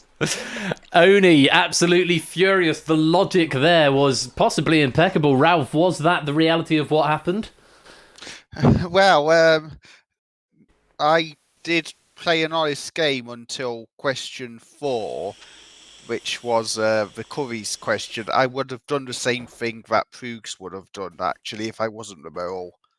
I called exactly what you were going to do. You were only 1 ahead and you figured that wasn't enough, so you had to play it there. Or you needed to make a more convincing argument for it, Oni. Next time you're in, none of you were listening. You need to get your lawyer on. That's what you need to do in this game. You need to get your lawyer on to get yourself out of jeopardy. Benoit, come on, mate. Yeah. Well, I mean, it's clear to see to me that Ralph is the only player who could beat the mole. Sorry, I can't really do that. I can't do it either. Let's see if Ralph managed to fool the audience as well as the hot seat players. Let's see how the poll got on. No, Jack again getting all the heat from the audience. 35% thinking it was Jack. Apparently 5% of the audience thought it was Oni being the mole there. But 30% going for... Really 30% going for Ralph, 30% going for Proogs, but unfortunately there was no consensus amongst our players, so it does mean, Oni, it is time to go home. Hope you had fun, and I do hope you'll stick around to needle our players as we go in, and you can practice your Benoit Blanc to your heart's content. But for now, I'm afraid it is goodbye. Marble victory. So, as we come into round 3, Jack is on 50 in the bank, Ralph has got 80 in the bank, and Proogs has got 100 in the bank. 5 more questions coming your way, 3 players remain, and in order to get consensus here, you must have 2 of you identify the mole. So both players who aren't the mole must correctly identify the mole in order to eliminate them. First thing we need to do, as ever, is re-roll the mole.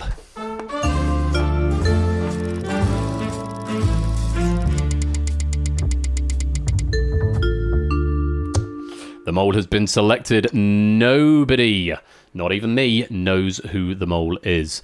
Kolo, I will digest that point that's just come up in suggestions in a minute. I'm sure it's absolutely valid. I'll take a look at it after the stream. So, mole has been selected, and on we go to round number 3. Categories remain the same. They will shuffle as we go into the final. Kitchen, green, hall, curry, and pipe. And here's your first question. Which former host of Newsjack wrote and starred in the Radio 4 sitcom In and Out of the Kitchen? Sandy Toksvig, Miles Jupp, Nish Kumar, Andy Zaltzman.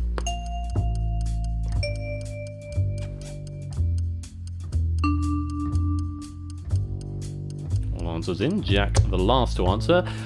Once again, Proogs the only player to get this one right. 11% of the audience. Just 11% getting it, and Proogs amongst them. Ralph and Jack both incorrect. Let's go on. Running alongside Winona LaDuke, which Green Party candidate received the most votes in a presidential election? Ralph Nader, Howie Hawkins, Jill Stein, Faith Spotted Eagle. Jack being the first to answer this one, to absolutely nobody's surprise.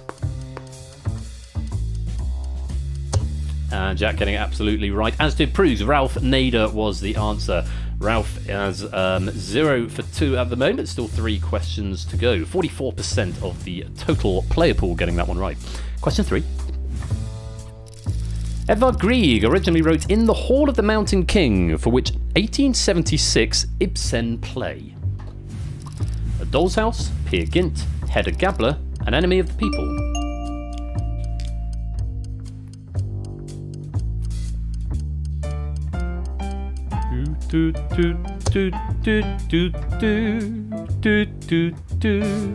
That's the one, but it's a bit faster. Peer Gynt was the right answer, the Peer Gynt suite. 63% getting it right, including Ralph and Proogs. Jack missing on that one. Proogs is 3 for 3. Ralph and Jack both 1 out of 3. 2 questions to go.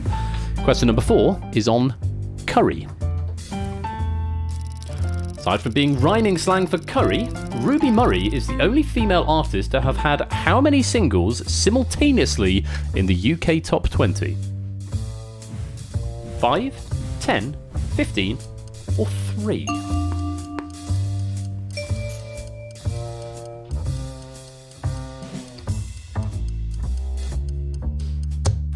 It's 5, exactly 50% of the audience getting that one. Proogs is 4 for 4. Jack is 2 out of 4. Ralph is 1 out of 4. This is very interesting. 50% getting it right. One more question. Here it is. Planned to run from Alberta to Nebraska before its cancellation, what did XL stand for in the name of the controversial Keystone XL pipeline? Extraction line, extend length, export limited, extra large.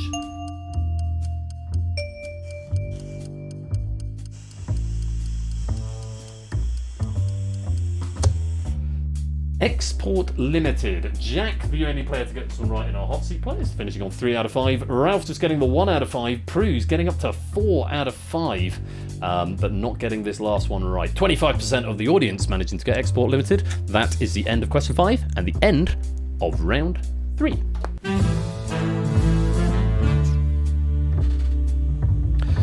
So, once again, we have got a clear set of scores. Proo's getting 4, Jack getting 3, and Ralph getting 1, which means, Ralph, you are in jeopardy. You are in danger. So, Ralph, you're going to have to get your lawyer on to try and convince one of these other players to vote for the other one. Unless it's you, in which case, if you are the mole, Ralph, then you are going to be eliminated no matter what at this point. So, I'm assuming you're not the mole here. Nope. I don't know. I might be wrong. It might be a really weird Galaxy brain play, and you found a loophole that I haven't thought of. So, who's your instinct falling towards, Ralph? Is it Jack or is it Proogs? If it's not you, It's going to. My instinct's going for Jack. He definitely played the honest game for the first 3 questions, I think, including the politics one. I didn't go for Ralph and Ada because I thought he was just an independent candidate. well, you know where I'm coming now, Jack and Proogs. It's time to state your case, and it is entirely possible that Ralph is the mole and he's just doing this to screw with both of your heads. But you have to look at the scoreline and make the case against the person on the opposite corner from you. So, Jack, what happened? 3 out of 5. Bit of a weak start, picking up towards the end. What are you thinking?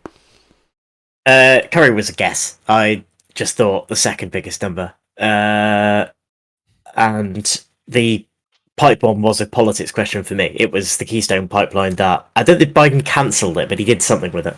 So there were 2 politics questions there for me. And in your wheelhouse somewhat. Go on. Yeah, I think Bruce has just thought, let's just go completely against logic and do really well, and no one will think it's me. Because that would be too obvious. The thing is, the questions fell in my wheelhouse, because had it been about Pokemon and baseball and things, I wouldn't have known. But as it happened, it was Radio 4 and Greek, so I had half a chance. I didn't know the Curry one either. That was basically the same logic as you, go for a middle number and hope for the best. And US pipelines isn't my specialty subject. That's why you lost it. I'm going to come to our panel, our eliminated panel. Oni, you've got to make a. I mean, you could try and make the case for Ralph if you like, but who are you backing as the mold here? It's Jack. I'm surprised that he didn't get Peer Gynt, because a lot of us did. And, well, that I don't buy that it's a guess. I'd only heard of Hedda Gabler, so I just guessed. Really? Yeah, I knew it wasn't that, so I just went for something else. Mr. Vertigo, as another outside impartial observer, who are you backing as the mole in this bout? I was listening to Ralph's reasoning for Jack, and I think he might be right. I think it is Jack. There's been a lot of heat on Jack all game so far. He's had the audience majority vote all the way through, but has never yet been the mole, whereas Proogs has been the mole technically twice, if you include the pre-crash. So, not that it matters because it's RNG, but it does remain to be seen. It is looking very much like it's coming down to Jack or Proogs. Now, have they convinced you, either of them, or Ralph indeed, or any of our panelists, have they convinced you one way or another? That is the question. And Clive, I will look at that point as well post-stream as well to go with Colas. There might be some game theory stuff to discuss there. Remember, you lose half your points if you do not identify the mole, but if 2 players do identify the mole, then the mole will be going home. If not, it is going to be Ralph. So, for the final time, it's time to vote who... Oh, before we do, though, Jack, are you the mole? No. Ralph, are you the mole? No. Proogs, are you the mole? No. One of them's not being entirely truthful. It's time to vote. Who's the mole?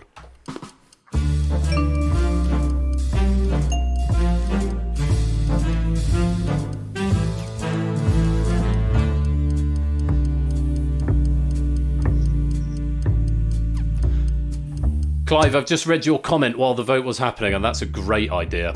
And as Cola says, it does solve the round 3 issue of sort of having to have 2 players pit against each other or tactical votes. I like that a lot, and I'll explore that after the game, because I don't want to muddy the waters just now. So, first of all, is there a consensus? I imagine there probably is. Let's find out. There is a consensus, and the consensus has fallen around Jack. 2 votes for Jack, 1 from Ralph, 1 from Proogs, and Jack has indeed voted for Proogs. Has Proogs, or possibly even Ralph, fooled us all? Let's find out. Who is the mole?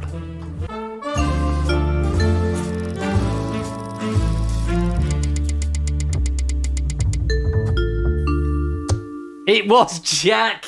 You have rumbled him, Jack. Ooh. Oh, it was an uphill battle for you to prove your innocence or lack of innocence in that one. Oh, but you got rumbled. Yeah.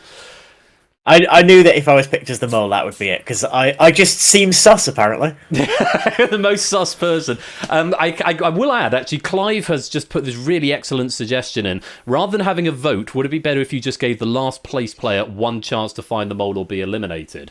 Since, when you've got a clear dichotomy of scores like this, then it's obvious that the player in last isn't going to be that. But I think that would be probably a better way of doing it. For what it's worth, Jack, had we been playing that rule set, you'd have been eliminated anyway, because obviously Ralph was had his eyes on you there. But is that basically the mean mercy rule?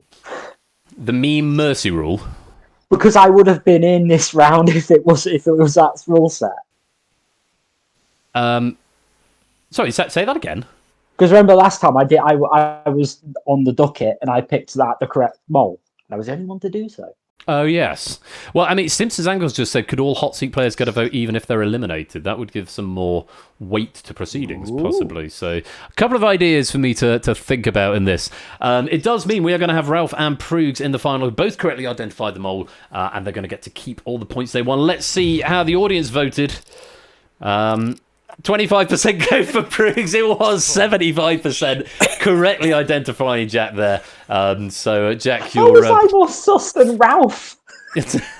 So Ralph had there was no mileage in Ralph being the mole there, because he knew if he was the mole, he was out anyway as the low scorer, and quite a clear low scorer as well. Maybe that's a good tactic for the mole to do. Low scorer, but make sure it's a tie, possibly. Anyway, all good things to think about for next time. Jack, it's been great having you here. Thank you very much for playing. I hope you'll stick around for the banter of the final. But for now, it is goodbye.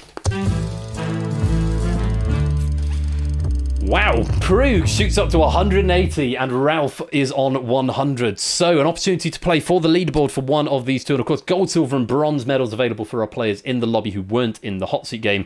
Let's explain the rules of the final. The remaining two players now go head-to-head in a battle of knowledge and wits. The player with the highest bank starts in control of the game and will face up to 5 additional questions. Also, the typing stopped because I've updated this, so it's a longer message, but I forgot to update the internal thing which makes the typewriter happen. So that's why the typing stopped halfway through the typing. The controlling player will have 5 options per question, the standard 4 answers, and an additional option of correct. So a cheese answer, if you like. If they are incorrect, control switches to their opponent. If they are correct, their opponent will have to determine whether they answered fairly or not. If they so choose, the non-controlling player can accuse their opponent of taking a free answer. If the controlling player is rumbled, they lose the game immediately. If the controlling player is falsely accused, they win the game immediately.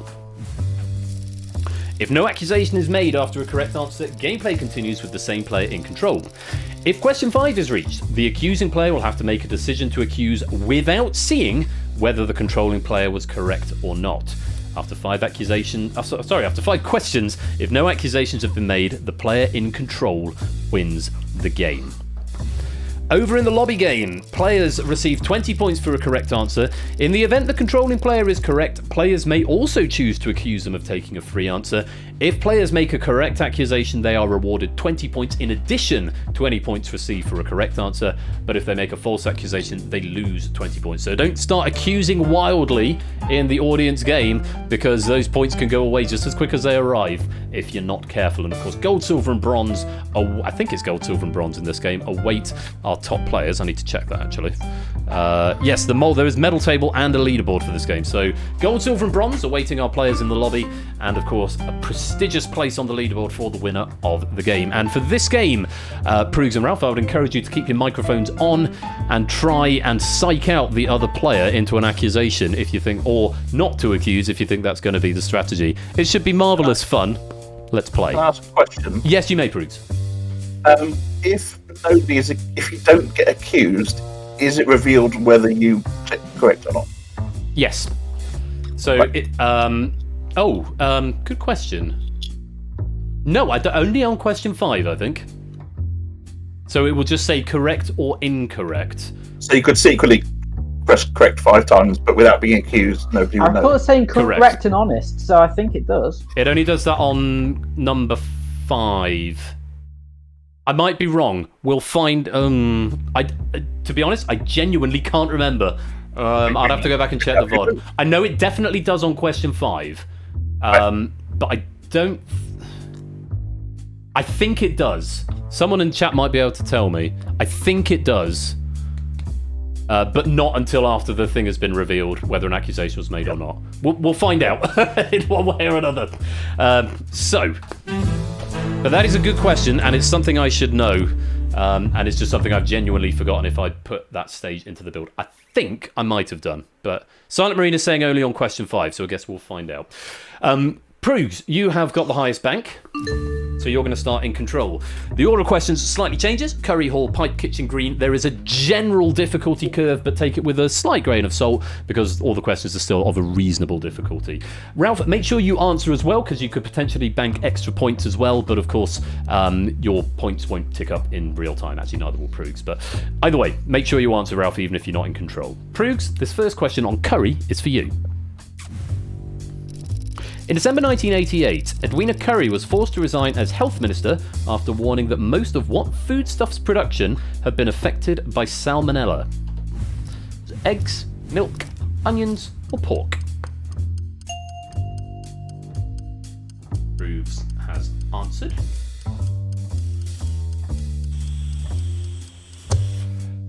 And the correct answer was eggs. 78% of the audience got. Was Proogs one of them? He was. So Ralph, a decision now. If you think Proogs has got there of his own volition, then let the timer run out. If you think he has snuck that answer by you, you can accuse him, but remember, if you're wrong, you lose the game. If you're right, then you win the game. If you leave it blank, we play on with Proogs in control because he was correct. Feel free to needle each other. 15 seconds. Are you going to accuse? I don't think there's much to needle. I mean, that was the answer. We know that now. Yeah. Well, I knew it when I pressed it.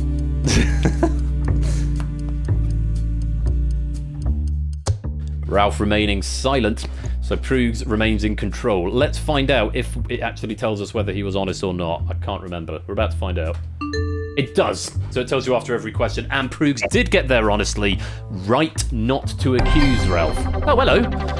There's a raid that you can't see under all the messages. It's Quizzy Dan with a raid of 19. Everybody walk the Danosaur. Indeed so. Welcome to the stream, Dan. Great to have you just in time for the finale of The Mole. Again? What, the Danosaur? He's already been walked 3 times today. M. Clemson, Shaunahan, welcome to the stream. Do stick around for the finale of The Mole. Proogs is still in control. Let's go to the next question. On Hall. Rock and Roll Hall of Fame inductee Nile Rodgers plays guitar for which band? It's self-nominated for the Hall of Fame 11 times without success. The Chicago, Chumbawamba, Chic, or Cheap Trick? Aquasulis, Tiba Bear, welcome to the stream. Proves getting an answer in. And the answer was Chic. 56% of our audience got that right. Was Proves among them? Yes, he was. Time to make another decision, Ralph. Do you think he got there honestly, or do you think he's deceived you? And audience playing along as well. Remember, false accusation minus 20 in the audience. 15 seconds. Do you want to accuse him?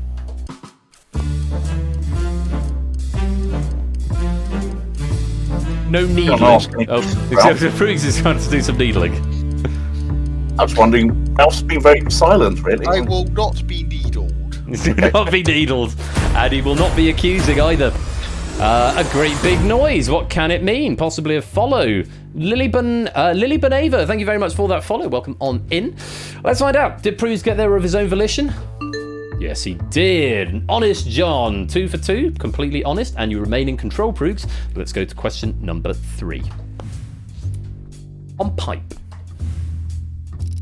Often credited with introducing tobacco and potatoes to England, which explorer is said to have won a wager with Queen Elizabeth I that he could weigh the smoke from his pipe?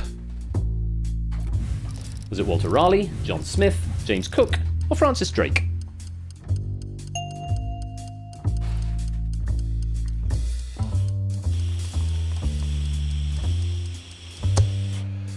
It was Walter Raleigh. 50% of the audience getting that one right. Was Proogs among them? He was. Ralph, third question in a row Proogs has got right. The first 2 were certainly honest. Do you think he's done it again on this one? Time to decide. Do you want to accuse?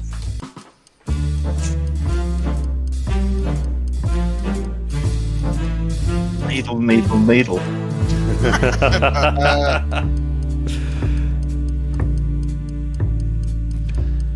And no accusation is forthcoming. Do you think he knew that one then, Ralph, I guess? Yes, I went with Francis Drake. That was what the first thing I came to mind. Let's take a look. He was honest, right not to accuse, but that is 3 questions. There's only 2 left, and if he is still in control at the end, then you've got, well, difficult decision to make. Question number 4 is on kitchen. Proogs, you're in control. Here it is. The kitchen is another name for the non-volley zone in which sport? The state sport of Washington. Pickleball, goalball, racquetball, or korfball? Answer from Proogs.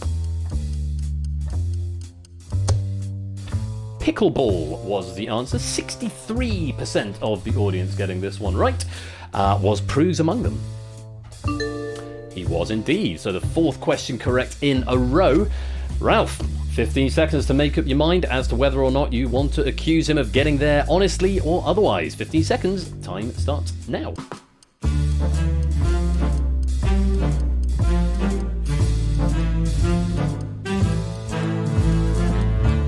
Needling, needle, needle.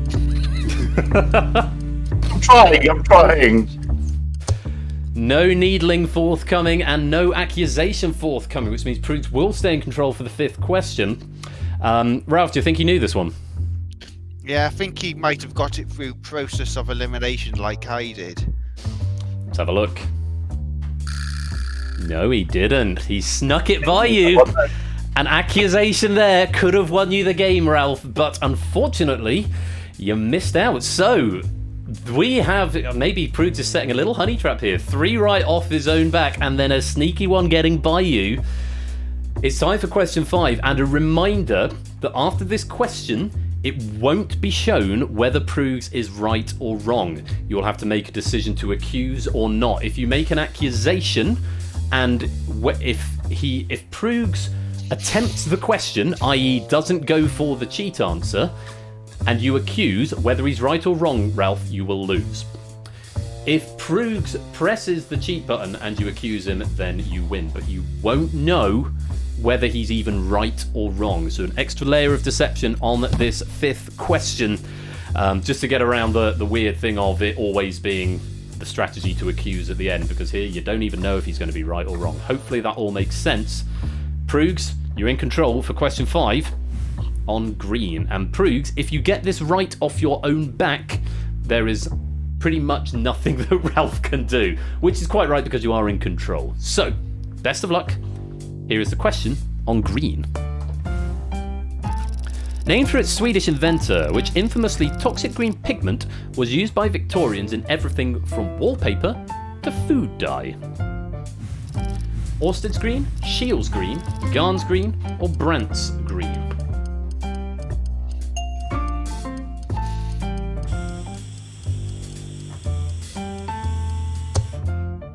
It was Shields green. 33% of the audience getting that one. Now, Prudes, don't say a word about whether you got that right or wrong, whether you were fair or otherwise, because we're not going to reveal how you played. It's just up to Ralph whether or not he wants to accuse you, whether he thinks you've attempted and got it wrong, right, or if you're playing the safe game and you're going to try and cheat your way to the end. Ralph, decision is with you on whether or not you want to accuse. Likewise in the audience, 15 seconds to make that decision, and the time starts now.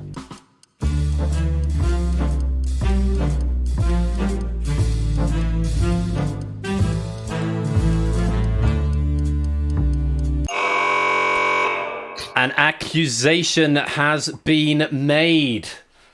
So, Ralph thinks that Prudes hit the sneaky button, and we have the Awooga alarm. So, it's time to find out. When did that accusation come in? What, 4 seconds from the end? Yeah. It's time. Ralph, talk us through your thought process. He wasn't needling me this time. He wasn't. Needle. I was told not to say anything. Well, you could say, you don't have to follow that, just on the immediate, because I know you get immediate feedback on Hackbox, but you're always welcome to needle. But you said don't say anything, so I didn't say anything. Oh, sorry. Also, I just wanted to hear a klaxon. Yeah, that's all. Okay. Well, let's find out. It's a lovely klaxon.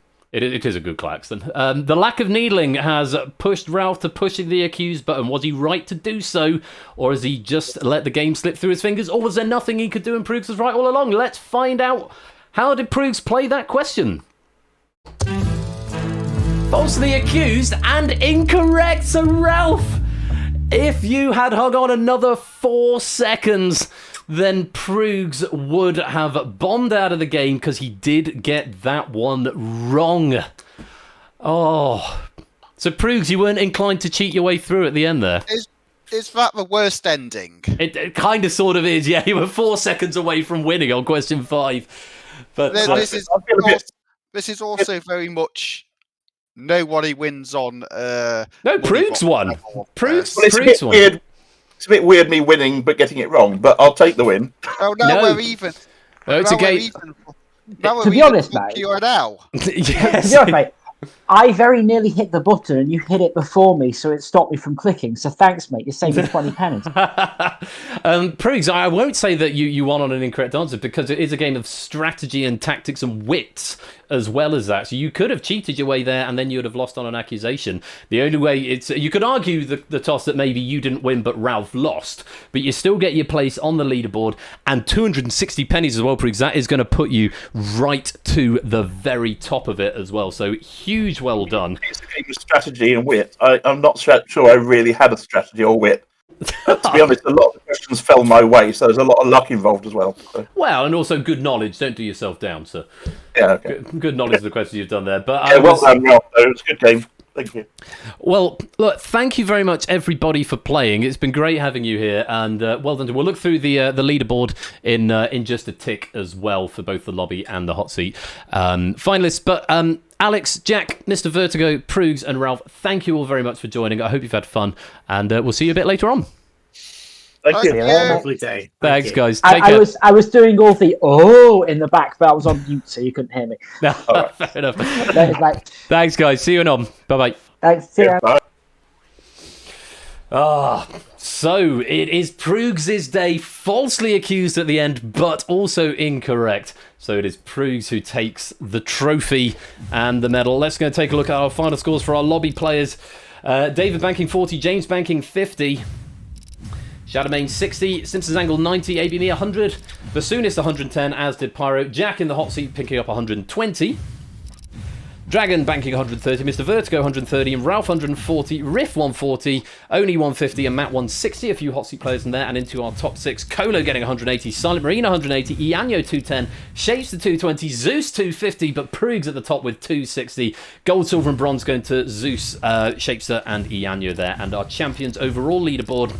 Mark on 100, Shapes on 150, Mark again on 160, Arun on 180, but it's Prugs who takes the top spot tonight with 260.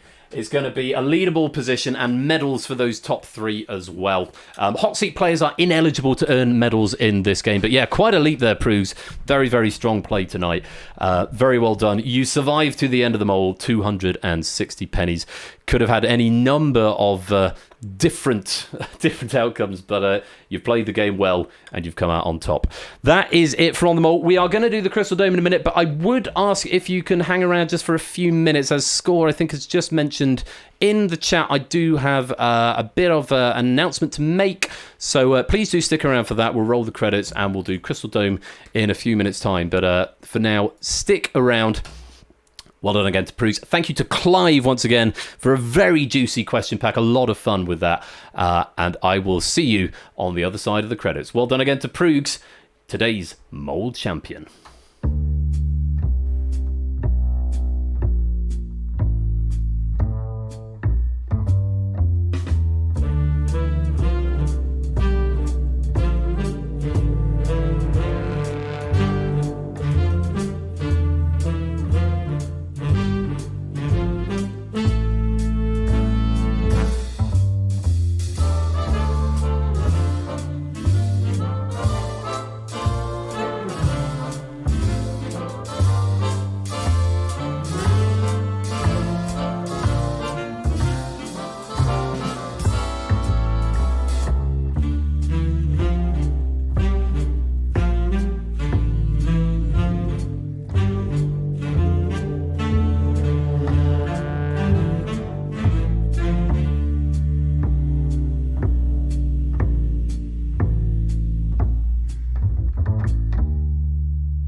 Well done again to Prugs, and thanks very much to Clive of Legend. I'm just going to put some music on for a few minutes just while I get another drink. I'm not going to run ads, but please stick around, because when I come back I have got a very special announcement to make, so please do stick around for that. I'll see you in a few minutes' time.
Lingomaniac, welcome to the stream. Just in time at the end. I don't know if the music stopped or if it was my headset then, but everything is doing its internet buffery thing. So I'm hoping I'm still on screen and coming through. Oh, it did stop for 20 seconds. Okay.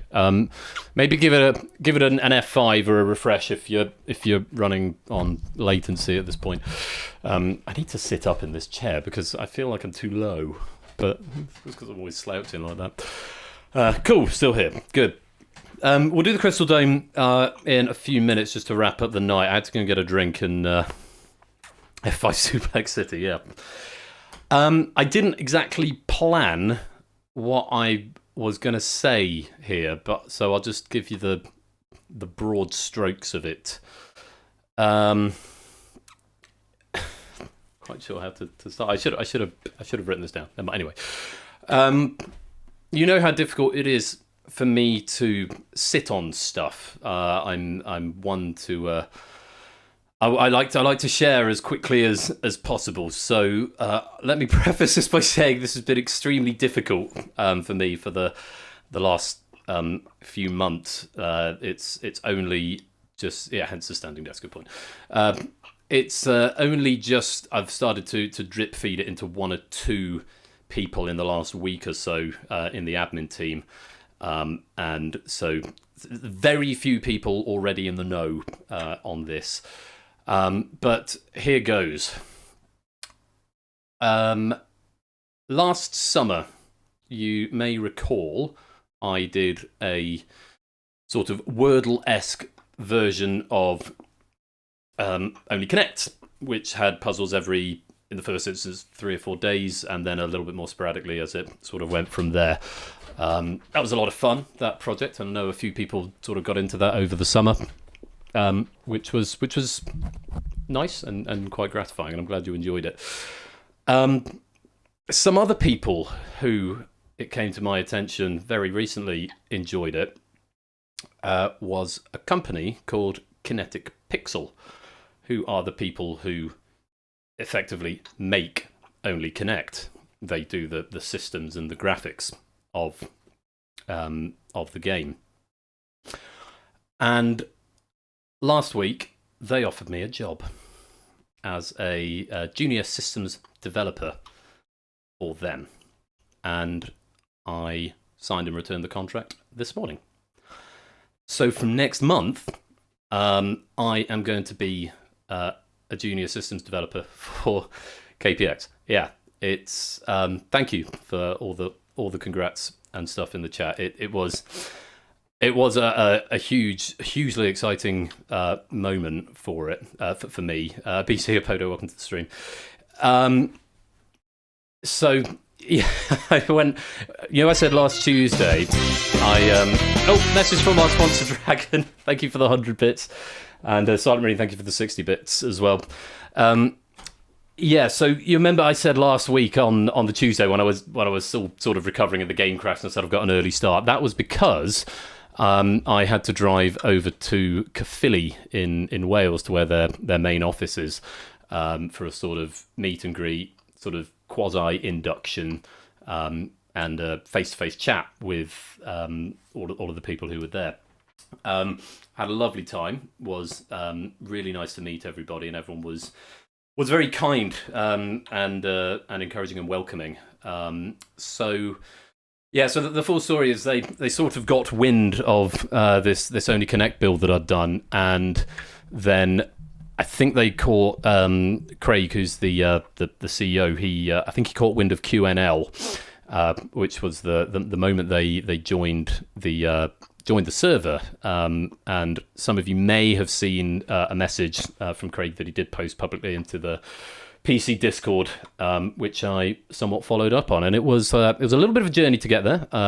I had to go and basically I had to go and do a couple of courses to fill some gaps in my knowledge, because I'm a going to sue me. To be honest, that was part. I'll get to that in a minute, but it felt like that could have been one of the outcomes.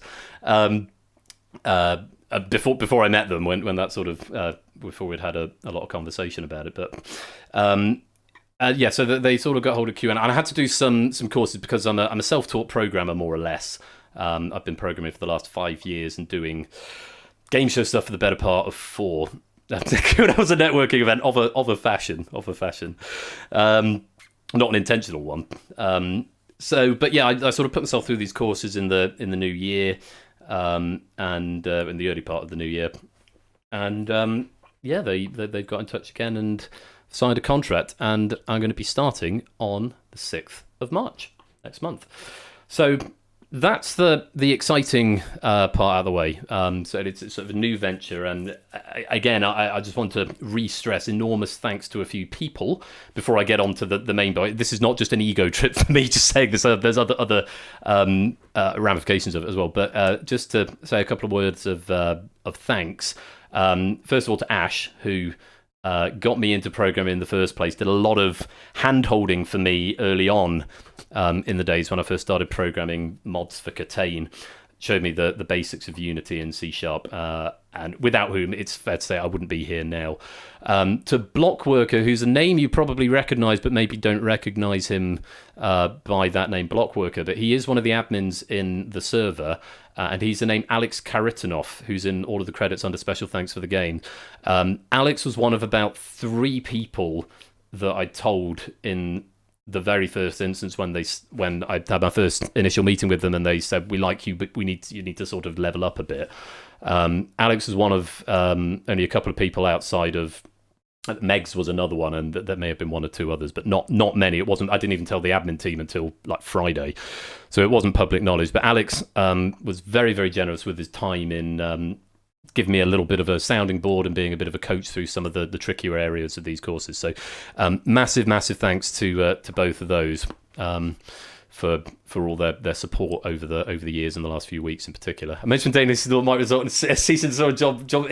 I remember you saying, David, yeah, it's either going to be a cease and desist letter or someone will offer you a job, and I'm glad it's been the latter. So hugely grateful to those guys for everything they've done in getting me to this point where, to doing it as sort of a bedroom programmer, someone's now actually prepared to pay me to basically do essentially what I already do, which is make game show systems.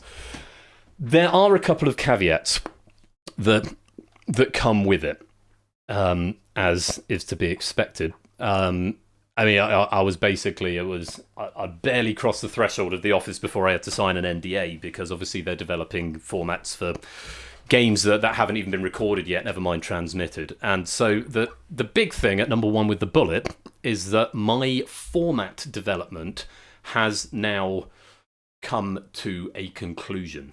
I will not be doing any new formats moving forwards for the foreseeable future. There might be a I don't want to say too much, actually, so I'm not going to say anything. But the bottom line is, I'm not able to develop any new formats from now for very obvious conflict of interest reasons and client confidentiality stuff. As a case in point, and I said this to Craig when I was in the office, I was shown a new format that's currently in development, and the natural instinct in me, having been doing this for so long, was, oh, this could be a really good Twitch game. Wait a minute, you can't do that. And that was obviously a clear sign to me right there and then, okay, that's obviously why it is, because to get a system built, go to a recording, get it transmitted will take a lot longer than it would be, for example, to make something in Twitch. So that is sort of number 1 with the bullet in the contract, the clause is I can't develop any new formats. So that's the first thing. The second thing, whilst it is largely a remote position, and I am going to be working from home a lot of the time, in the first instance, I'm going to have to be spending quite a bit of time over in Caerphilly at their office there. So certainly for the first few weeks, I'm going to be over there 2 or 3 days a week. And then moving forward on a more permanent basis, I might be going over there for a couple of days every every few weeks, and that's my decision. I mean, they've said they're very happy for me to generally work remotely, apart from when we're on a shoot in Media City or wherever. That's my decision, actually, just from being in the office for a couple of days. I realised how nice it was to be in an office environment, having harped on about how working from home is the best thing since sliced bread for so long, and I was doing it before it was popular.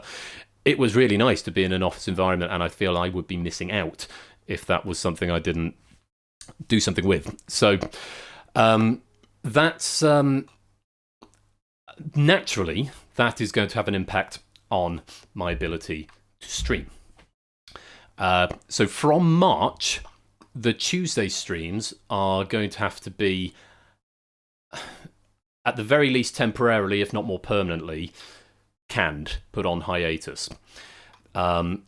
Because certainly when I'm over in Caerphilly, it's going to be impossible. When I'm at home, the amount of management and sort of back-end stuff that's required to make streams work, and the management of writers and proofing of packs and so on, it's borderline full-time job, and a lot of it is format development, which obviously won't be doing anymore. But there's a lot that goes into it, and being on someone else's payroll, my responsibilities and my priorities have to go somewhere else.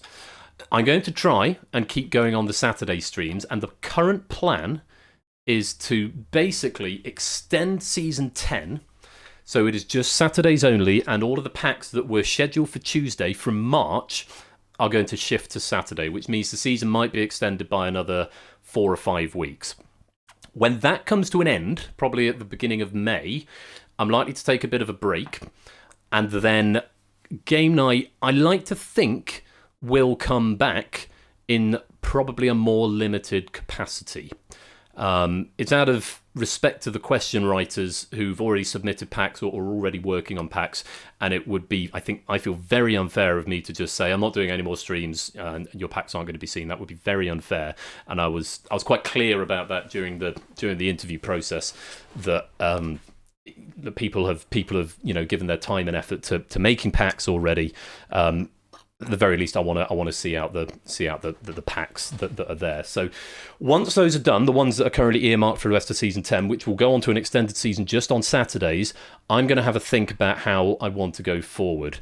Obviously, there will be no new formats. Some of the existing formats might disappear for other reasons that I'm not going to talk about at this point, but I'll let you do the maths if you want to talk to me privately about that. That's something, a conversation that maybe we can have. But there's going to be a serious cutback, and when it comes to whether it's season 11 or whether it has some different nomenclature, because it's entirely possible it's going to be a lot more sporadic, because if I'm, say, off doing a shoot or something, I might not be around on a Saturday night to do a stream. So I don't think it's going to be quite as regular as clockwork as it was before. But I like to think that in some capacity I will still be doing game show stuff on Twitch. I have got assurances that my legacy formats, my existing formats, they are still mine. They are still protected. I am still allowed to run them without any conflict of interest, unless obviously I'm streaming when I should be working. So that's all fine, and they're actually hard coded into the contract that I've signed. That we are aware that these exist, and these were created independently from when I came on board. But just to avoid any stuff moving forward, it's there won't be any new formats. Also means, because of the other thing that I'm going to get a lot of access to, which is questions, pre-aired questions. And I'm already sort of doing it this season, whereby I'm not actually writing any questions for this season, but moving forwards, that's going to become probably more or less absolute. I'm not going to be actively contributing to writing questions anymore. I could probably still sort of keep an eye on the proofing process as well. But again, taking a sort of hands-off responsibility of it means... yeah, there's other things to consider. I'm not going to answer that question, David, because, well, my silence on that will probably speak volumes, and maybe we can have I'll WhatsApp you a bit later on. Another lingering question that remains is the aforementioned Only Connect build, which is still up and live on my website, albeit I'm not really providing new questions for it much these days, a combination of busy stuff, question burnout in that particular format as well. But I will be looking for somebody, because I spoke to them about this and I assumed they were going to ask me to immediately take it down, and they immediately said it should absolutely stay online, but you can't be involved with it anymore. And obviously if there are any changes to the Only Connect format, any changes that then reflect in that build are going to be a massive breach of confidentiality. So he wants it to stay online, but I need to sort of take my hands away from it. Buffering, what the stream is. I think OBS is still alive. Are we still alive? Are we still alive, or have we died? We still going? Oh, stream froze. Okay. Basically, I was just talking about Only Connect. And I am looking for somebody... Some drop frames. Okay, fine. Looking for somebody who maybe wants to take that baton and take it on in terms of maintaining it and providing new trivia for it. Now, I have spoken to Ash, who has said from a hosting side, he would be more than happy to host it at his end, but he doesn't particularly want to, and quite understandably, because he's got enough on his plate with Quiz Night and his own job, he doesn't necessarily want to get bogged down in the detail of maintaining it, either the build or providing new trivia and so on for that, because there is a little bit to it. So if anybody would be interested in taking over maintenance of it, either in cahoots with Ash, or if you've got some level of programming hosting knowledge and you'd like to host that yourself and take over updating new questions for it, please do send me a DM. Otherwise, it will probably remain on my website, but with a big message saying this is not associated with KPX and is no longer being maintained. And I'd need to double check if it can even stay on my website, or if it's have to go to, I'll just put it on an anonymous itch.io or something. But that's sort of where I'm at with it. So if you or anyone you know might be interested in taking over maintenance of that build, please do give me a shout, because it'd be nice for it to stay online if it can. And I think that's about it. New job. So it's starting on March the 6th. So for the rest of the month, streams are going to continue as normal on Tuesdays and Saturdays, possibly as well. What's that Tuesday? Is it Tuesday? Is the 1st of March Tuesday? Yes, because no, the 20th. So 28th of February will probably be my last Tuesday stream. Am I still musicianing? Yes, but in a more limited capacity. At the moment, I sort of take gigs whenever they become available. I'm still going to be able to do weddings and my church stuff at the weekend, providing it doesn't obviously overlap with work things. But I'm going to be being much more selective about taking gigs in the day. I mean, if an opportunity to play at Widmore Hall, I mean, it won't. But if, for example, something like that arose, I've got annual leave that I can take to go and do something really, really big or or lucrative. But it's going to be becoming very much a moonlighting thing rather than my main source of income, if that makes sense. So that's going to be sort of ticking over on the side. So yeah, exciting stuff ahead. New job, March the 6th, but it does mean a certain amount of reduction in stream stuff, and moving forward, possibly a different, more limited format of game night more broadly. But it's very exciting after, say, 5 years of programming, 4 years of doing, or better part of 4 years doing game show stuff as well, that someone said, "Oh, yeah, we'll have you," which is really nice. So yeah, my role going in is junior systems developer. I've been told that the junior will probably be dropped within a matter of months rather than years, just while I get to grips with a few other things and continue to look at programming on a wider level. But it's very, very exciting, and I have been sat on that in one form or another since like October when I first made contact. I think my first interviews were in November, and then sort of wrapping up Quizmas stuff, then started the courses in January. So it's been it's been very exciting, slightly scary time, but I have now signed the contract. It's back in with the office, and I'm going to be starting on March the 6th. So that's where we're at. So thank you for all the kind words. Thank you for listening to me. I hope it didn't come across as too self-indulgent. It was mainly supposed to be an information dump for you on here's the direction my life is going, and here's how it's going to affect game night moving forward. So thank you all, as ever, for your constant support, your ongoing coming back to play the games, and subbing and bitting and following, and just being here as well. And everyone who's given feedback on stuff, sort of teaching me to have a slightly thicker skin and work on games without getting defensive about them all the time, which I am still working on, and I do need to continue working on. Sometimes you're very kind, David. But I didn't want to make it a sort of a personality cult. It should be about the games and the trivia more than anything. But thank you for taking the time to listen to me. And more information, I'll pop that in the Discord server as well, and there'll be something of a social media blast over the next couple of days, I dare say. But exciting times ahead. And thank you for helping me on this journey in whatever form that has taken for you, getting me to this point. So I can now step into the world. And Meg said to me, she said, does that mean I can tell my colleagues that my husband works in television? Yes, it does mean you can say that, which is quite exciting. So massive thanks to everybody, and onwards and upwards. And like I say, I don't think I'm going to be completely disappearing. Catch refer a friend, but I'll bear that in mind, Topper. I'll see what I can do. We'll see what happens. It might be that season 10 ends on a slightly later note, and then there's a bit of a gap, and then it's sporadically a build coming out here and there. It might be every week, as it was with the odd gap. I just don't know. Because the other thing I need to balance it up is my own mental well-being. Because obviously working in an actual job 9 to 5 rather than sort of picking and choosing my hours, whether it's remote or in office. It might that might be a bit of a shock to the system to me, and it might be getting to sort of 7:30 and thinking, I just want to go and have a beer or watch telly. So we'll see how it goes. But you heard it here first. I'll copy that up in the Discord as well, in some form. And let's do the Crystal Dome.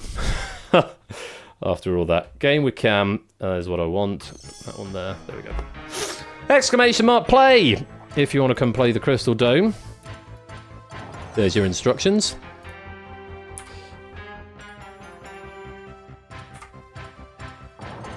Yeah, they'll do. A couple of definition puzzles in there.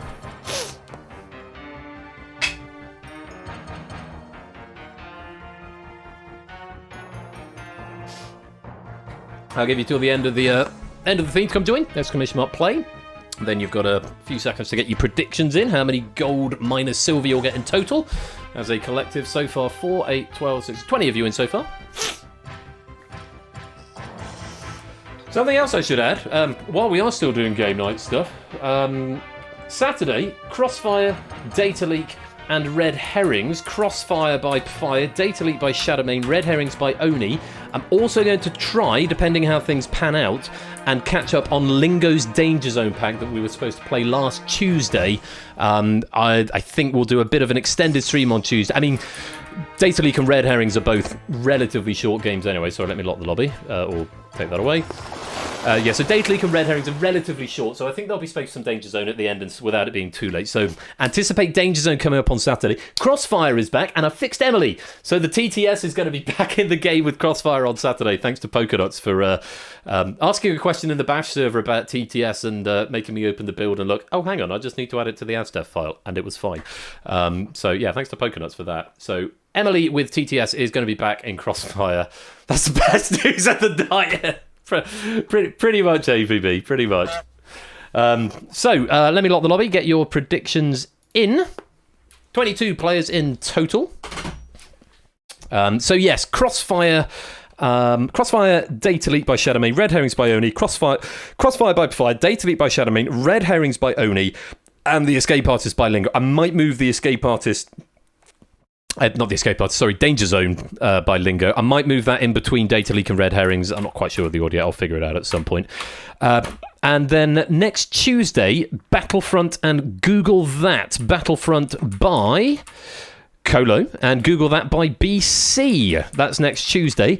And pending whether or not I've had chance to do updates to the Escape Artist, we might try and backdate Sam's Escape Artist pack from a few weeks ago, which I'm aware we also missed. I do need to get onto Escape Artist because that's coming in the following Saturday anyway, which will be my last stream before I actually start work. So that will be an exciting one. Yeah, mark your calendars, 4th of March. That might be a a sort of special celebration stream. I don't know. I need to give that some thought, but possibly something like that. I'll do the other continuity in just a minute. That's what's coming on here. Twitch.tv/Royal_Flush, 8 p.m. GMT, Saturday and next Tuesday. Other continuity we'll do in a minute, but let's do our first game of Crystal Dome. 22 players in. Here we go. Will you start the fans, please? Starting with, Prime Composite, 403. Primal Composite. Suit. Change one letter to make a simple past tense of smite. And in this sequence, XSNI. What is next? Good lord. Thanks to Topper for this puzzle. Which character appears most frequently? Oh, and another one. Which one appears most frequently? 27 minus 7 minus 14. What's the answer? Another sequence for you. What's the most frequent? A modal character. Lilith. Change one letter to make a restriction, a bound beyond which one may not go. Calculate the following. 11 minus 15 plus 12. Leery. Change one letter to make an adjective meaning lecherous. And what appears in the top but not the bottom? Final puzzle. 19 minus 14 plus 2.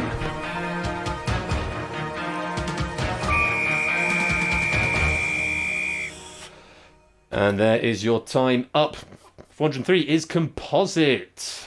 Suit becomes smote. XSNID would be next. F is the most frequent in that. And Q is the most frequent in that. I think that one was slightly easier, possibly. 27 minus 7 minus 14 gives you 6. W is the most frequent. There are 4 W's in there. Lilith becomes limit, changing the L. 11 minus 15 plus 12 will give you 8. Leery becomes leery, but spelt differently, so changing the A. R appears in the top but not the bottom. 19 minus 14 plus 2 will give you 7. And well done to Pyro Pygmy, bang on the money, 130. Getting it absolutely spot on. Bonus 100 pennies going to you, plus 10 pennies for your positive total of gold minus silver. 10 pennies for everything you've got. I have to say, this build is going to have a very special place in my heart, because when I first did my interview process, I showed them the mole, and the consensus was it's clear, it's easy to follow. I need to do some sort of gap filling on architecture and general more programming, sort of broadly software engineering side of things. And after doing a couple of the courses, this was what I made. Which is much better under the hood, a completely different approach to actually making the game. Looks more or less the same on the surface as any of my others, but this one has a very different under the hood way of working. When I showed them this,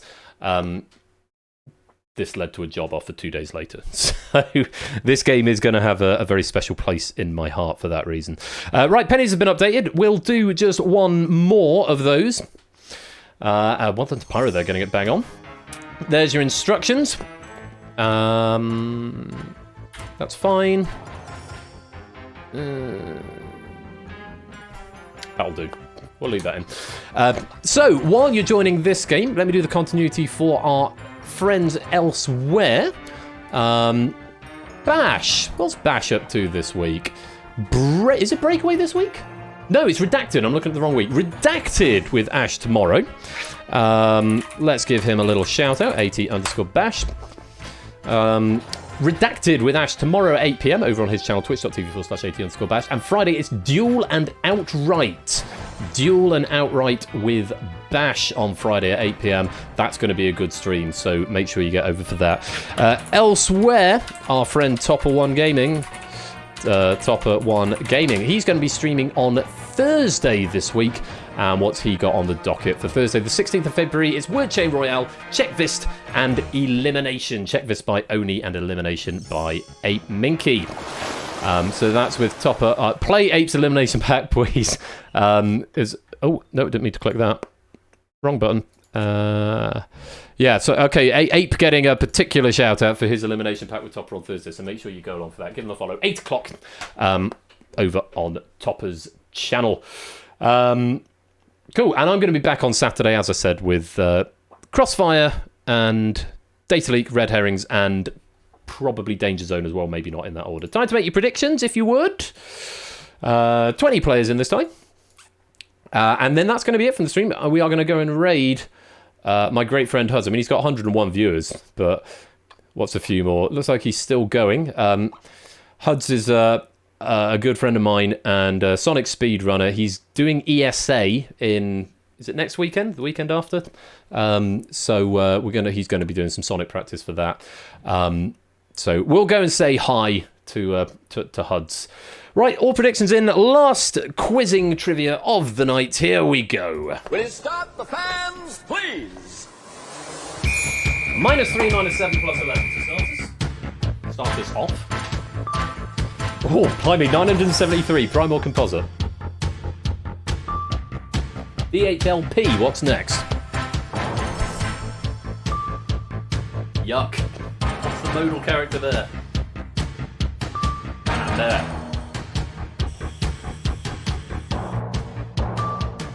What letter changes in puppy to make having the characteristics of pulp?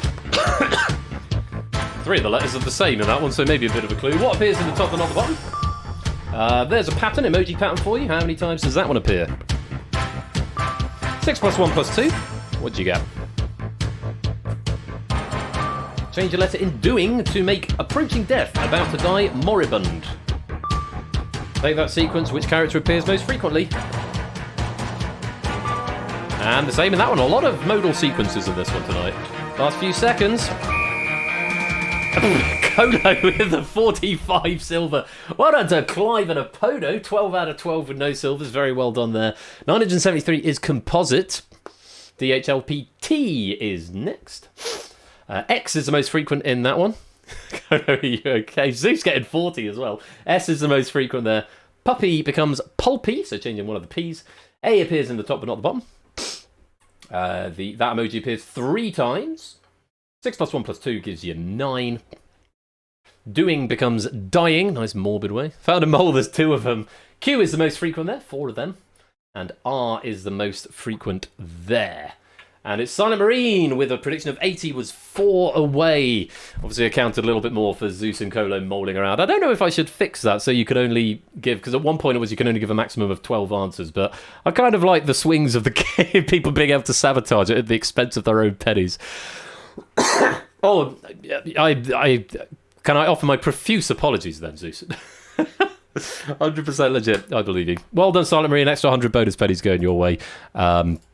And that is going to be the end of the game and the end of the stream. So, tactical sabotage. Yeah, you could do that. Try and get close to your prediction by sabotaging it as much as you can. Pennies should now all be up to date. And that is going to be it from me for tonight. So, thank you all very much indeed for joining me. Thank you to Clive and to... what was the other game we played? I can't even remember what game we played. Clive for the mole and to... it was The Abyss. A run for The Abyss. Thank you very much for that. And, of course, for Plinko... My mind, sorry, my brain has just gone to mush. Samster, Run and Clive are question writers tonight. Thank you very much for your efforts on those. And thank you for coming and playing and to listen to my little spiel at the end there. We're going to go and... have I gone to Be Right Back? I didn't mean to do that. I meant to go to Just Cam. My bad. We're going to go and raid HUD601. And we're going to say hashtag pog job or just job. Hashtag job. Hashtag job will do. Thank you, Apodo. Thank you all for joining me. I'm going to be back on Saturday, maybe floating around a bit. I would love to come and play on Tops on Thursday, but we're off to the theatre on Thursday, see Bugsy Malone at the Festival Theatre, which would be a good laugh. But yeah, until I see you again, be splendid and wonderful and marvellous and safe as always. Thank you very much for joining. Thanks again to our question writers. And until next time, you've been watching Game Night up in Royal Flush. Take care. Peace out and good night.